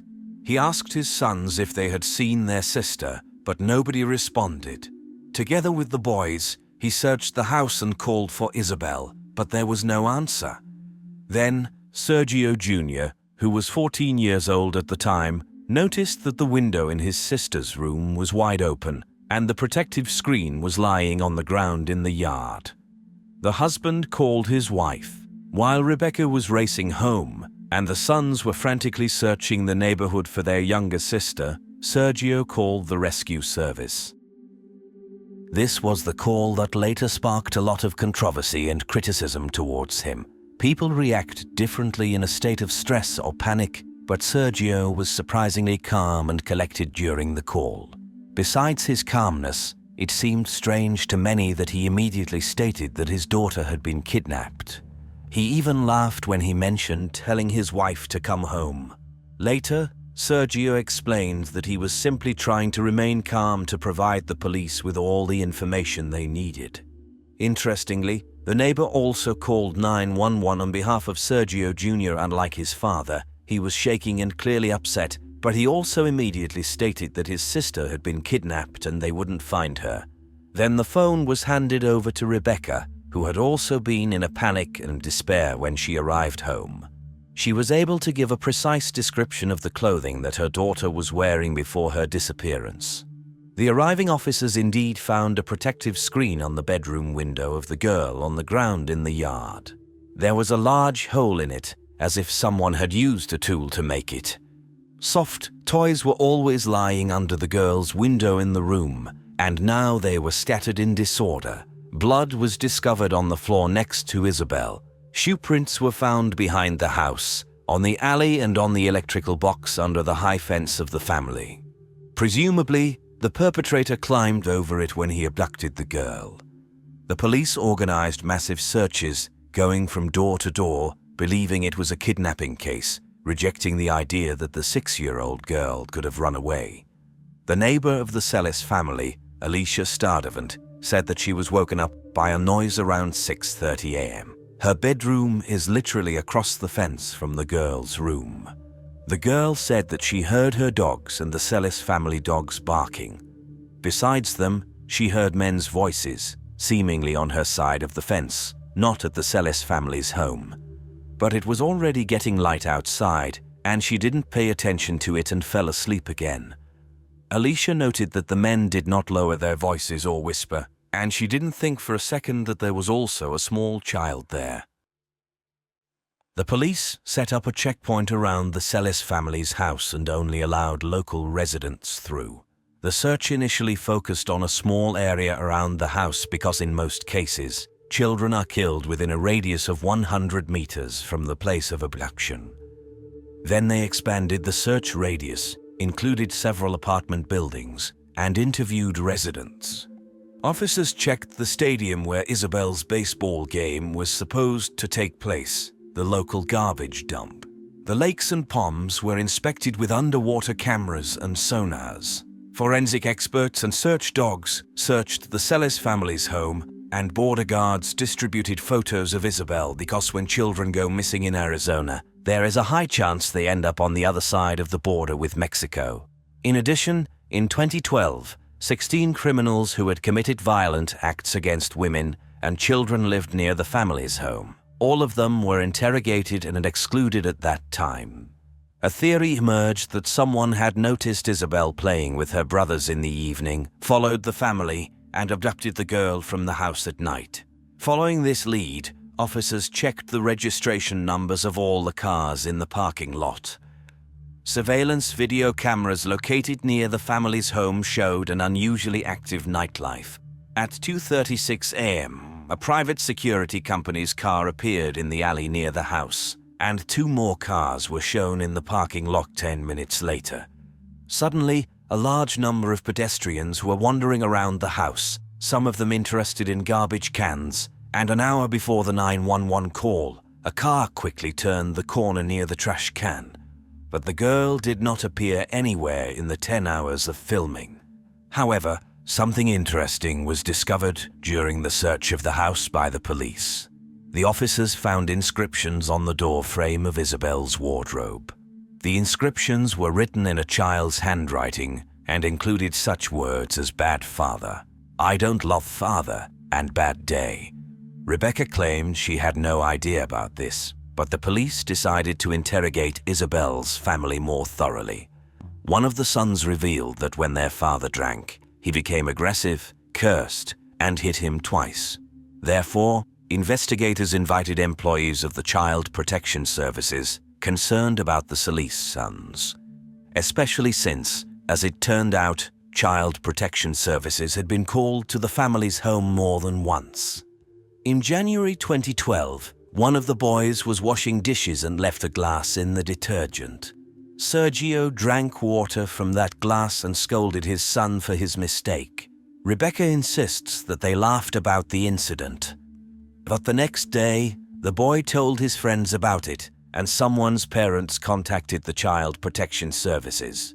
Anyway, in May 2012, at their request, Sergio voluntarily left the house, although Rebecca claimed that her husband was an excellent father and when Isabel returned home, all questions would be answered. Although the incident was soon resolved, and Sergio was able to return home to his wife and sons, the family was upset that the investigation did not bring any results. Although the incident was soon resolved and Sergio was able to return home to his wife and children, the family was upset that the police continued to focus on them, especially Sergio, despite never being named a suspect. Later, the man stated, "It feels like the investigation never went beyond this house. That's what's so upsetting."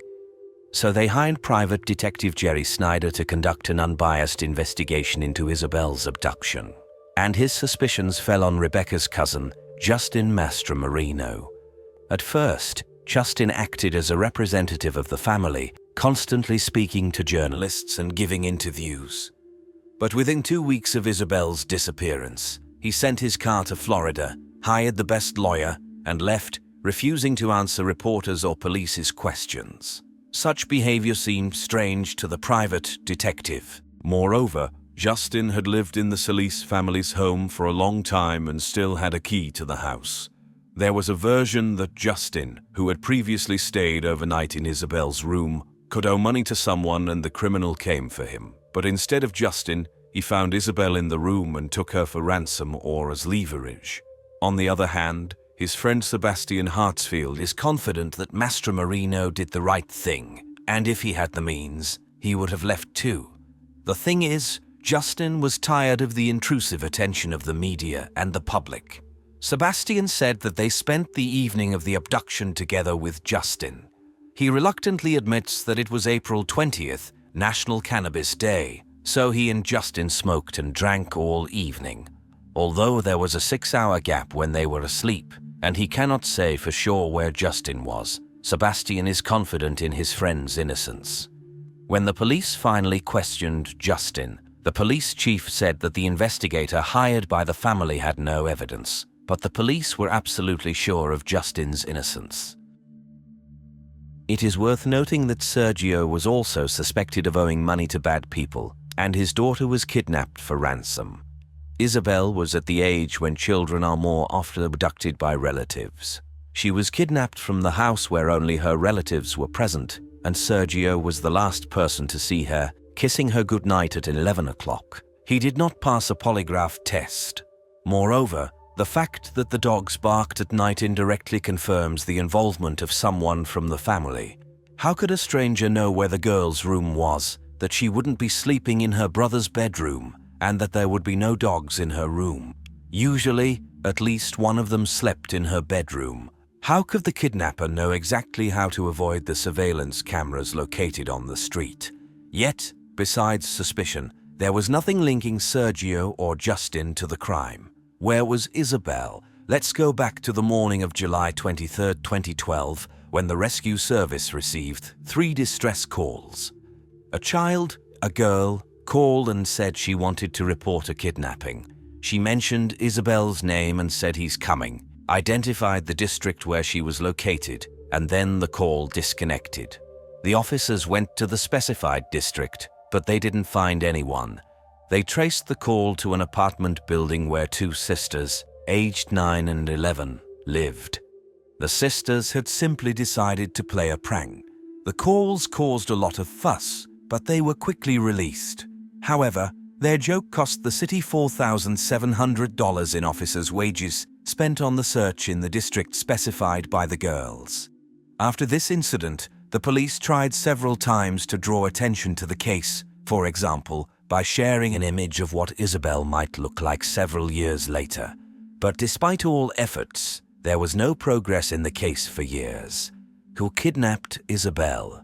Was it someone unknown to the family who entered through a window and took her? Did Justin consider kidnapping Isabel because he was in debt and wanted to demand a ransom, but the kidnapping went wrong? Was one of her brothers involved in what happened to her, and are their relatives covering it up? Or does Isabel's biological father know more than he's saying? Unexpectedly, on February 8, 2017, there was a breakthrough in the case. A woman named Melissa contacted the FBI and stated that they should speak to her fiancé, Christopher Clements, about the disappearance of Isabel. Supposedly, he might know something about the girl's disappearance, but Melissa couldn't say anything more and they should talk to him. Finding Christopher proved to be quite easy. He was in jail on charges of robbery. Christopher confirmed to the agents that he knew where to find Isabel, but demanded a deal. In exchange for information about Isabel's whereabouts, he wants his charges dropped, his confiscated Acura Honda returned, and full immunity in Isabel's case. He assured them that he only knows what happened to the girl. It is also known to a member of the Celis family. He hinted that Sergio knew about the kidnapping of his daughter and was involved in it. Christopher told them that Sergio was seen handing over Mexican gold coins to someone at a local pawn shop. Supposedly, there was a fight and Isabel was taken to get the money that her father owed for the stolen coins. Christopher spoke very broadly, and no matter how much the agents questioned him, he didn't go into details. The man stood his ground, information in exchange for a deal. He got what he wanted. The prosecutor's office went for a deal, dropped the charges of robbery and returned the car. The man revealed where to find Isabel, and on March 3, 2017, the police and the FBI found her remains. Rebecca and Sergio Solis faced the grim confirmation that Isabel had left forever. Whatever dreams they had of a happy reunion were destroyed. However, the deal did not give Christopher Clements the desired freedom. Instead, he was transferred to the Maricopa County Jail, where he was charged with another robbery. The agreement did not provide full immunity, which Christopher insisted on in Isabel's case. Investigators began digging deeper into the man's past. He started his criminal career at the age of 16 by committing first-degree violence. Since then, he had repeatedly gotten into trouble.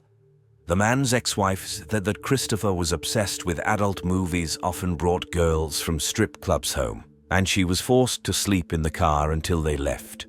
And at the time of Isabel's disappearance, he worked at a shopping center only 2 kilometers away from her home. Undoubtedly, detectives checked Sergio's connection to the nearby pawn shop mentioned by Christopher.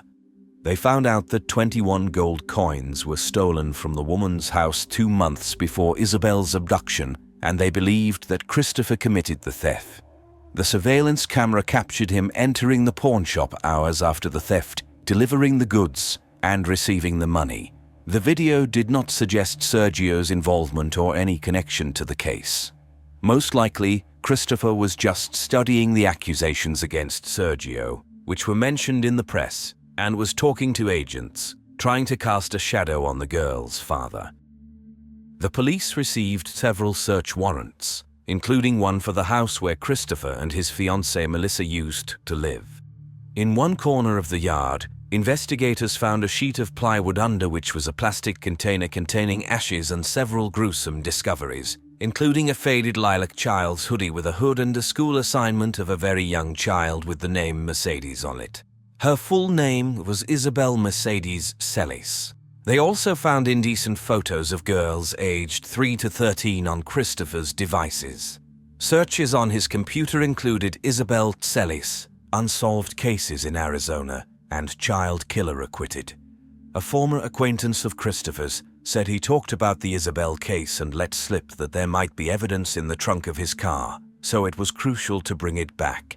The car was described as a Honda Acura that was returned to the man in exchange for information about Isabel's whereabouts. It is still unknown how Isabel died, but according to the same acquaintance, she was suffocated and her body was doused with chemicals. The man remembered that Christopher showed him photos of the Celis house that he had hidden in a Bible in his room. Investigators obtained a warrant for this Bible and indeed found pictures of the house. 2 months later, the Tucson police chief announced that they had a suspect, 36-year-old Christopher Clements, who had been charged with not 1, but 2 murders.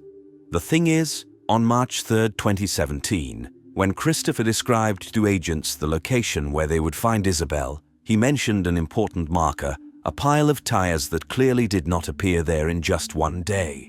This instruction immediately alarmed the agents, because a few years ago, the police found the body of a teenage girl from Tucson near that same tire pile.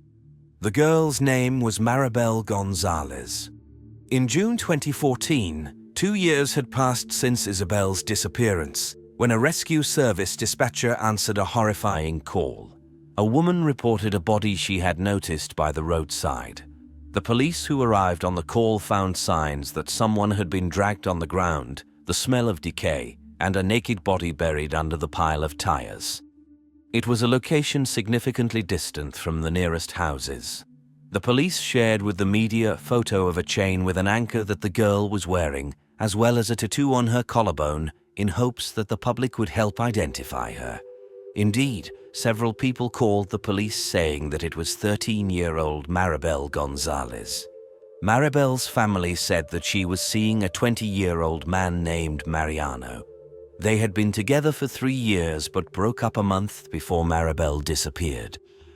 Mariano told the police that she sent him a message around 11 to 12 p.m. on the day of her disappearance, asking him to pick her up because she had a fight with her mother. He ignored her message because he had to get up early for work.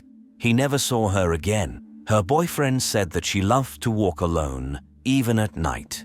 She also liked to go to the mall, the same one near Isabel's house where Christopher Clements worked. The police linked these cases based on the fact that the bodies were found in close proximity to each other.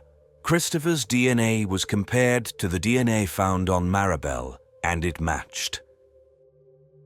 Isabel was kidnapped and killed 2 years before Maribel. Could the perpetrator have been caught after the first crime and prevented Maribel's death? It turns out that Christopher's name came up during the investigation before his conversation with the agents in 2018, more than once. As it is already known, the officers contacted all individuals who committed sexual crimes and lived nearby Isabel, violent acts against women and children. The list contained 16 names, including Christopher. He was listed as a Class 3 offender, meaning with a very high likelihood of reoffending. The police talked to him, but obviously he was able to convince the officer that he had nothing to do with the case. Perhaps his girlfriend provided him with an alibi.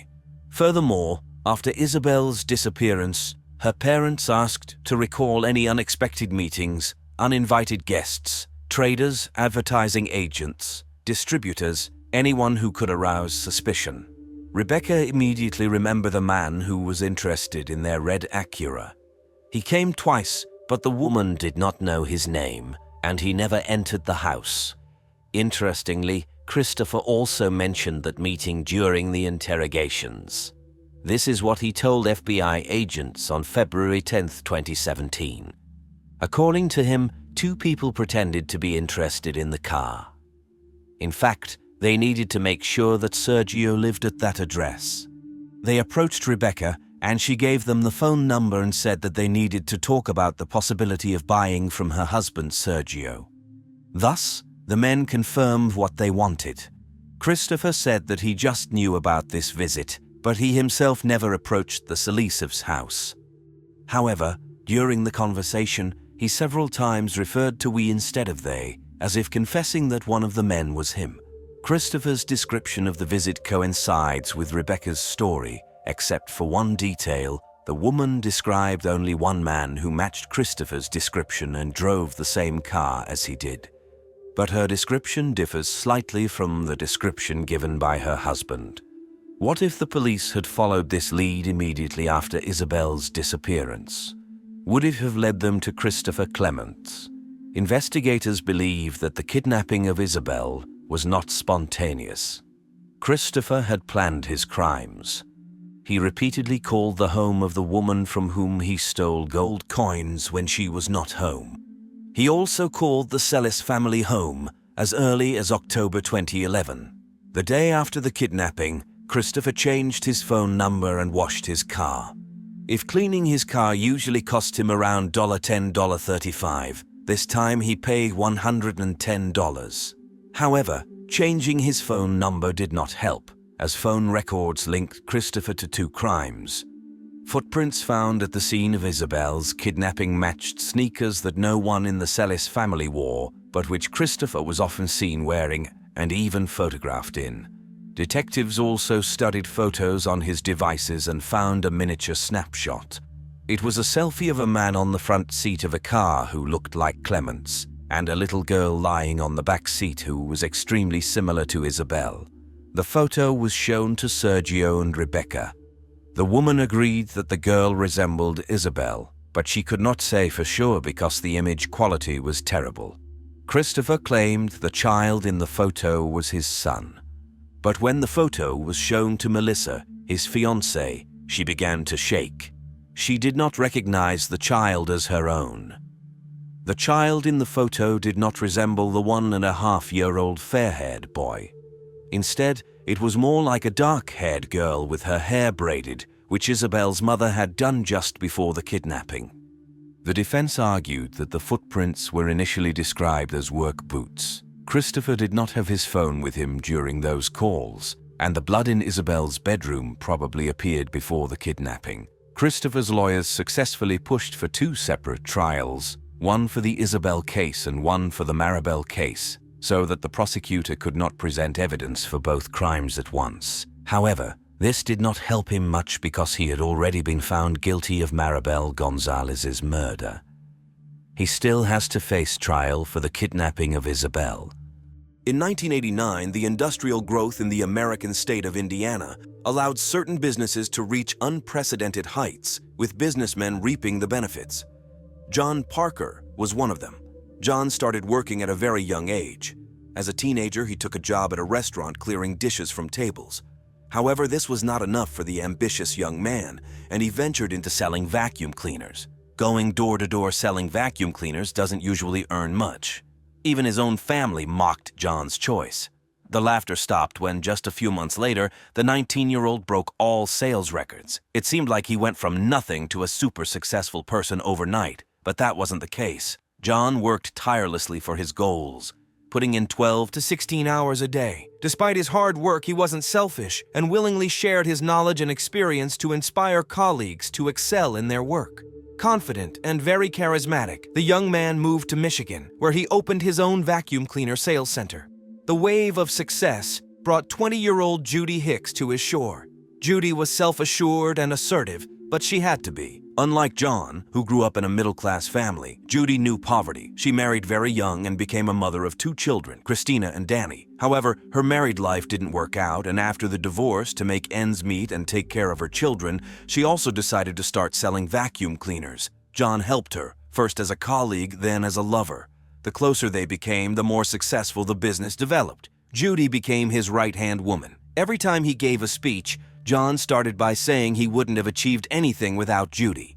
The couple married at the end of 1992 and opened a training center for other sales professionals, J&J Parker Industries. By the age of 30, John became a millionaire, and his family grew with 2 more daughters, Tiffany and Erica. Christina and Danny also called John their dad, spent a lot of time at the office with their parents, and it was impossible to tell that John wasn't the biological father of the older children. The family led a deliberately luxurious lifestyle. This was one of John's philosophies, to radiate success so that his employees would also strive for success. He was an idol of the youth of that generation. However, after 10 years of marriage, many things changed. John, once a cheerful and content man, turned into a bundle of nerves. However, not without reason. His wife cheated on him with their colleague. John became suspicious and installed several surveillance cameras at work, which confirmed his wife's affair. It was a severe blow to his ego. He started drinking. Judy begged him to hand over the incriminating video, but John refused. It would give him a significant advantage in divorce proceedings. However, he had no intention of divorcing. As he jokingly told a friend, it's cheaper to keep her, so John decided to take his wife as far away from her lover as possible. The family returned to Indiana and settled in the prestigious neighborhood of Crown Point. John opened an office in Merrillville, Indiana, and disbanded the office staff in Michigan. He brought with him only his most loyal employees, including his trusted confidant, Ben. John brought Ben from Michigan and began training him in everything so that when he decided to step back from business, it would continue to thrive. Together, they built a business empire and seemed to be living better than they could have ever imagined. However, on Thursday, April 17, 2003, the emergency services received 2 calls reporting an armed attack in the warehouse district where John Parker's company office was located. The calls came from John's wife, Judy Parker, and his manager, Ben. When the police arrived, they first searched the entire area, including dumpsters and rooftops, in case the suspect was hiding somewhere. Finding no one, they returned to the crime scene and to John Parker, as he turned out to be the victim. His car was parked in front of the office, and he was found lying on the ground with a single bullet hole in the back of his head. The gunshot wound was fatal. A casing from a .25 caliber semi-automatic pistol was found nearby the body. What surprised investigators was that a second identical casing was found some distance away from the victim. The man's wallet was missing from his pocket, and at first glance, it appeared to be a botched robbery. While the medical examiner took the body for autopsy, investigators had to find out from Ben and Judy what they had seen. In Judy's account, she behaved unusually calmly, which the detectives attributed to shock. She explained that in the evening, she and her husband had dinner at a local restaurant while their 4 children stayed home watching a movie. One of their younger daughters, Tiffany, had been misbehaving at school, and the couple wanted to discuss discipline for her. The next day was the start of spring break, so it was clear the girl would be spending all her days at home. At some point, their daughter Christina called and said that Tiffany had left her homework in the office. so the couple stopped by to pick it up. While John exchanged a few words with Ben, Judy retrieved their daughter's work and went back to the car. The couple intended to pass some leftover food from the restaurant to Ben. John walked over to the car and opened the rear passenger door behind the driver's seat. Judy saw her husband open the car door, and almost immediately, 2 loud bangs rang out. She ducked down, and when she looked up, she saw John fall, and a person dressed all in black quickly running away from the car. It was dark, and she couldn't make out who it was. This story puzzled the detectives. Typically, a robber rarely shoots the victim immediately. Usually, there's a short conversation that escalates before it comes to gunfire, but not this time. They suspected it wasn't a botched robbery. Furthermore, besides the wallet, John was wearing a Rolex watch and other valuable men's jewelry. Judy mentioned that her husband, as a businessman, often had conflicts with other people. He was very demanding of himself and his colleagues. About 3 weeks before the murder, he had a heated argument with a former employee right in the office parking lot. The men exchanged harsh words, and police intervention was required to separate them. Company manager Ben confirmed that such an argument took place. John accused the former employee of not returning all the equipment after his departure. The employee, in turn, believed that he hadn't received all the owed payment. However, everything was resolved. The employee returned the equipment and received the appropriate payment. This turned out to be a dead-end lead that didn't lead anywhere. John was killed on a Thursday evening. However, the previous Monday, a school officer from Crown Point contacted the Merrillville police. He learned about the murder from the news and wanted to share important information. For about 6 months, he had known about a conspiracy to murder John Parker involving 3 teenagers. 2 of them were caught with a large sum of cash. The school became suspicious of how 15-year-old students had such a large sum of money, so they questioned them. Although they were interviewed separately, their stories completely matched.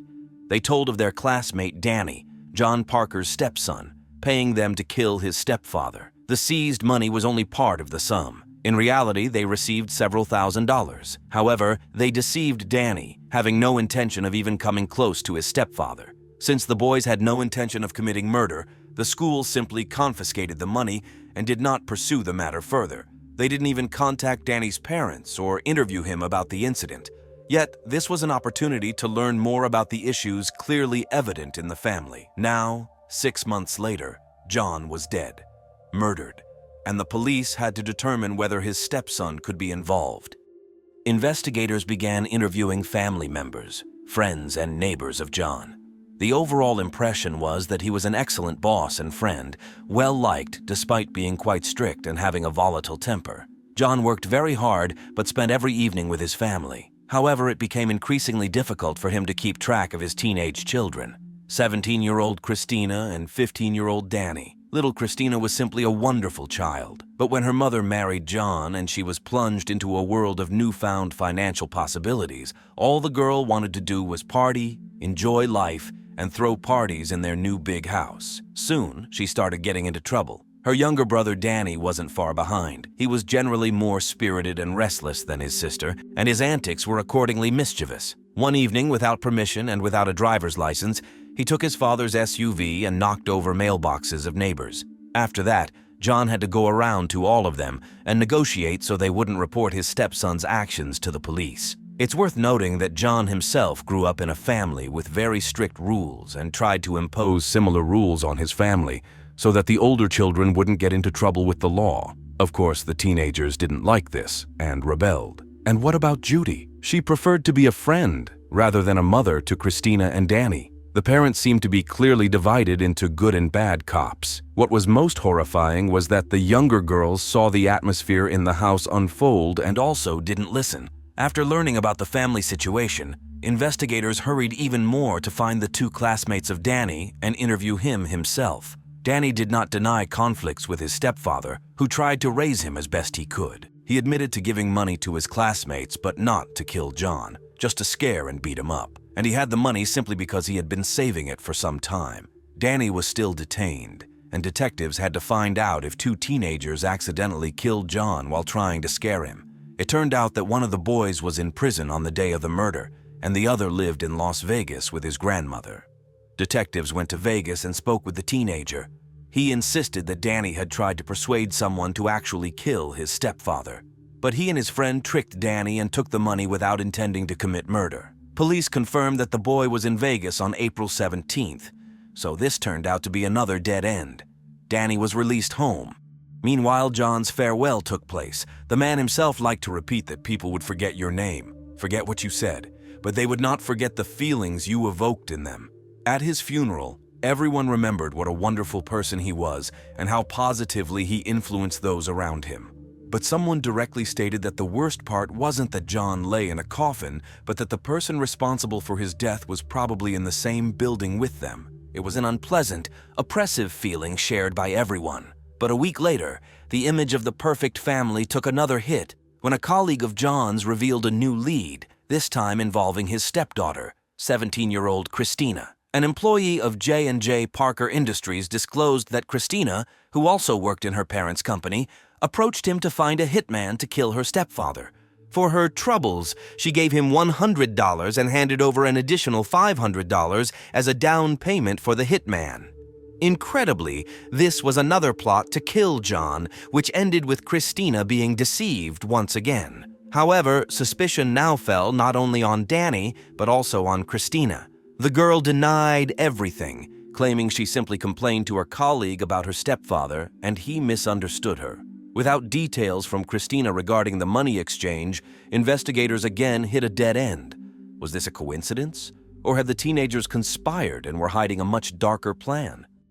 Several weeks later, a month after John Parker's murder, the police stumbled upon another lead leading to Christina's classmates.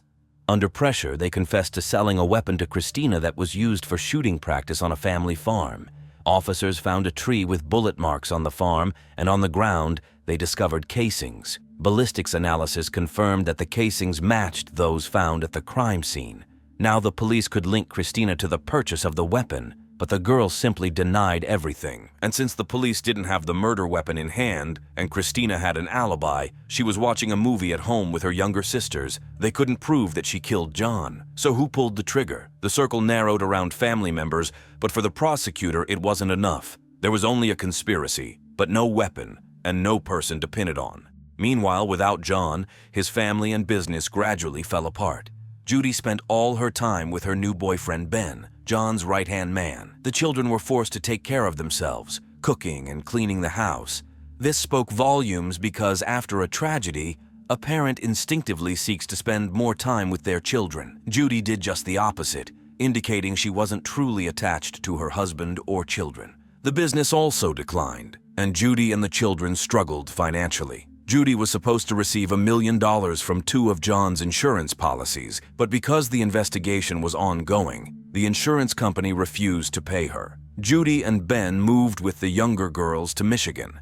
Danny and his biological father went to Arizona, where the boy found work on a construction site. Christina, expecting her first child, stayed in Indiana with her boyfriend Eric. Only John's close friends and family continued to push for the investigation to continue, which it did without ceasing.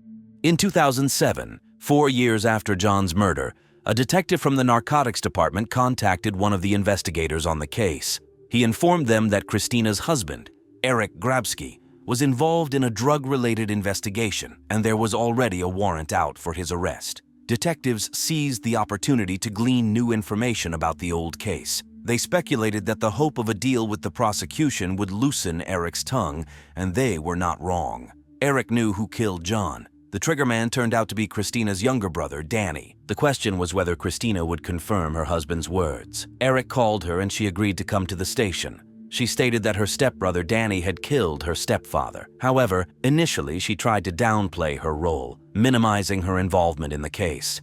But investigators had already determined that she purchased the weapon, and it was she who called her parents about her sister's homework, even though school holidays, including Easter, were starting the next day, so there was no rush to collect Tiffany's homework.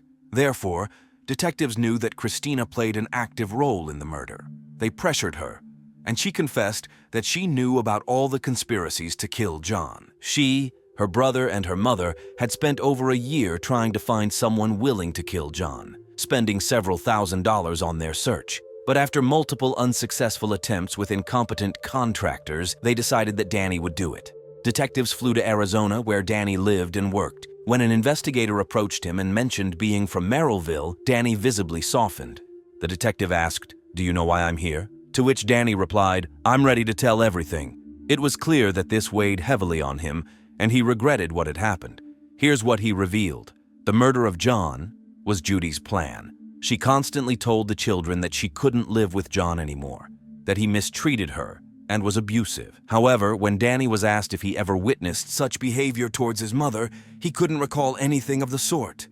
Moreover, the police never responded to the family's address. Also, the mother promised the older children that life would be much better without John. They would have money and no control from a strict stepfather who demanded that the children study well and behave properly. Initially, Judy attempted to poison her husband personally, but she failed. Then she and the children began looking for someone willing to carry out this job for money. However, finding a killer and buying a weapon required money.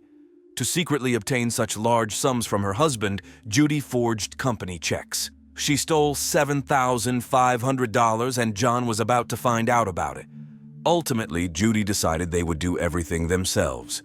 She devised a plan in which all three would have alibis. The mother decided her 15-year-old son, Danny, would commit the murder. Christina's role was to call and lure John to the office.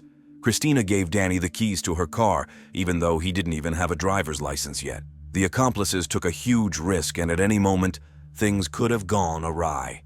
Nevertheless, the teenager climbed out of his bedroom window to avoid being noticed by his younger sisters, got in the car, drove to the office, and waited. He saw the parents arrive, hid behind a dumpster, and waited for an opportunity to shoot. When John approached the car and opened the door, Danny ran up and fired.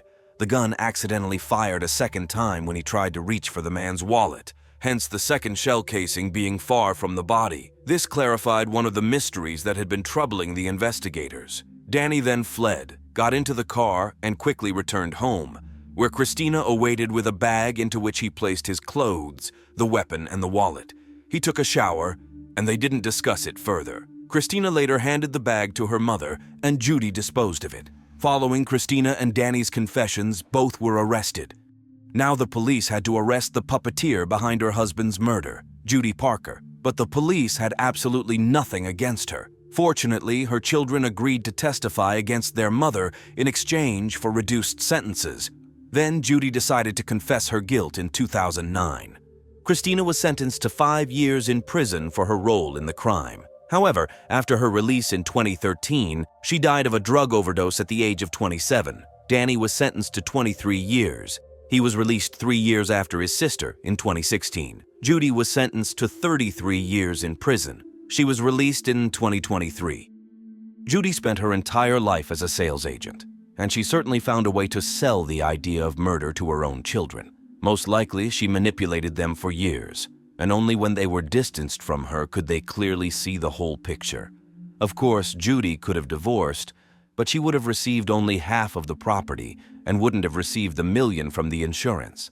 Additionally, John had evidence of marital infidelity. He gave his wife a ticket to a luxurious life, but she no longer wanted to see her husband nearby, yet she wanted to have it all, and anyone standing in her way between the life she had and the life she wanted had to disappear. She forced her teenage children to commit murder, robbing them of their childhood and burdening them with a heavy load. And she shattered the lives of her younger daughters, who now have no father, no older sister, and essentially no mother.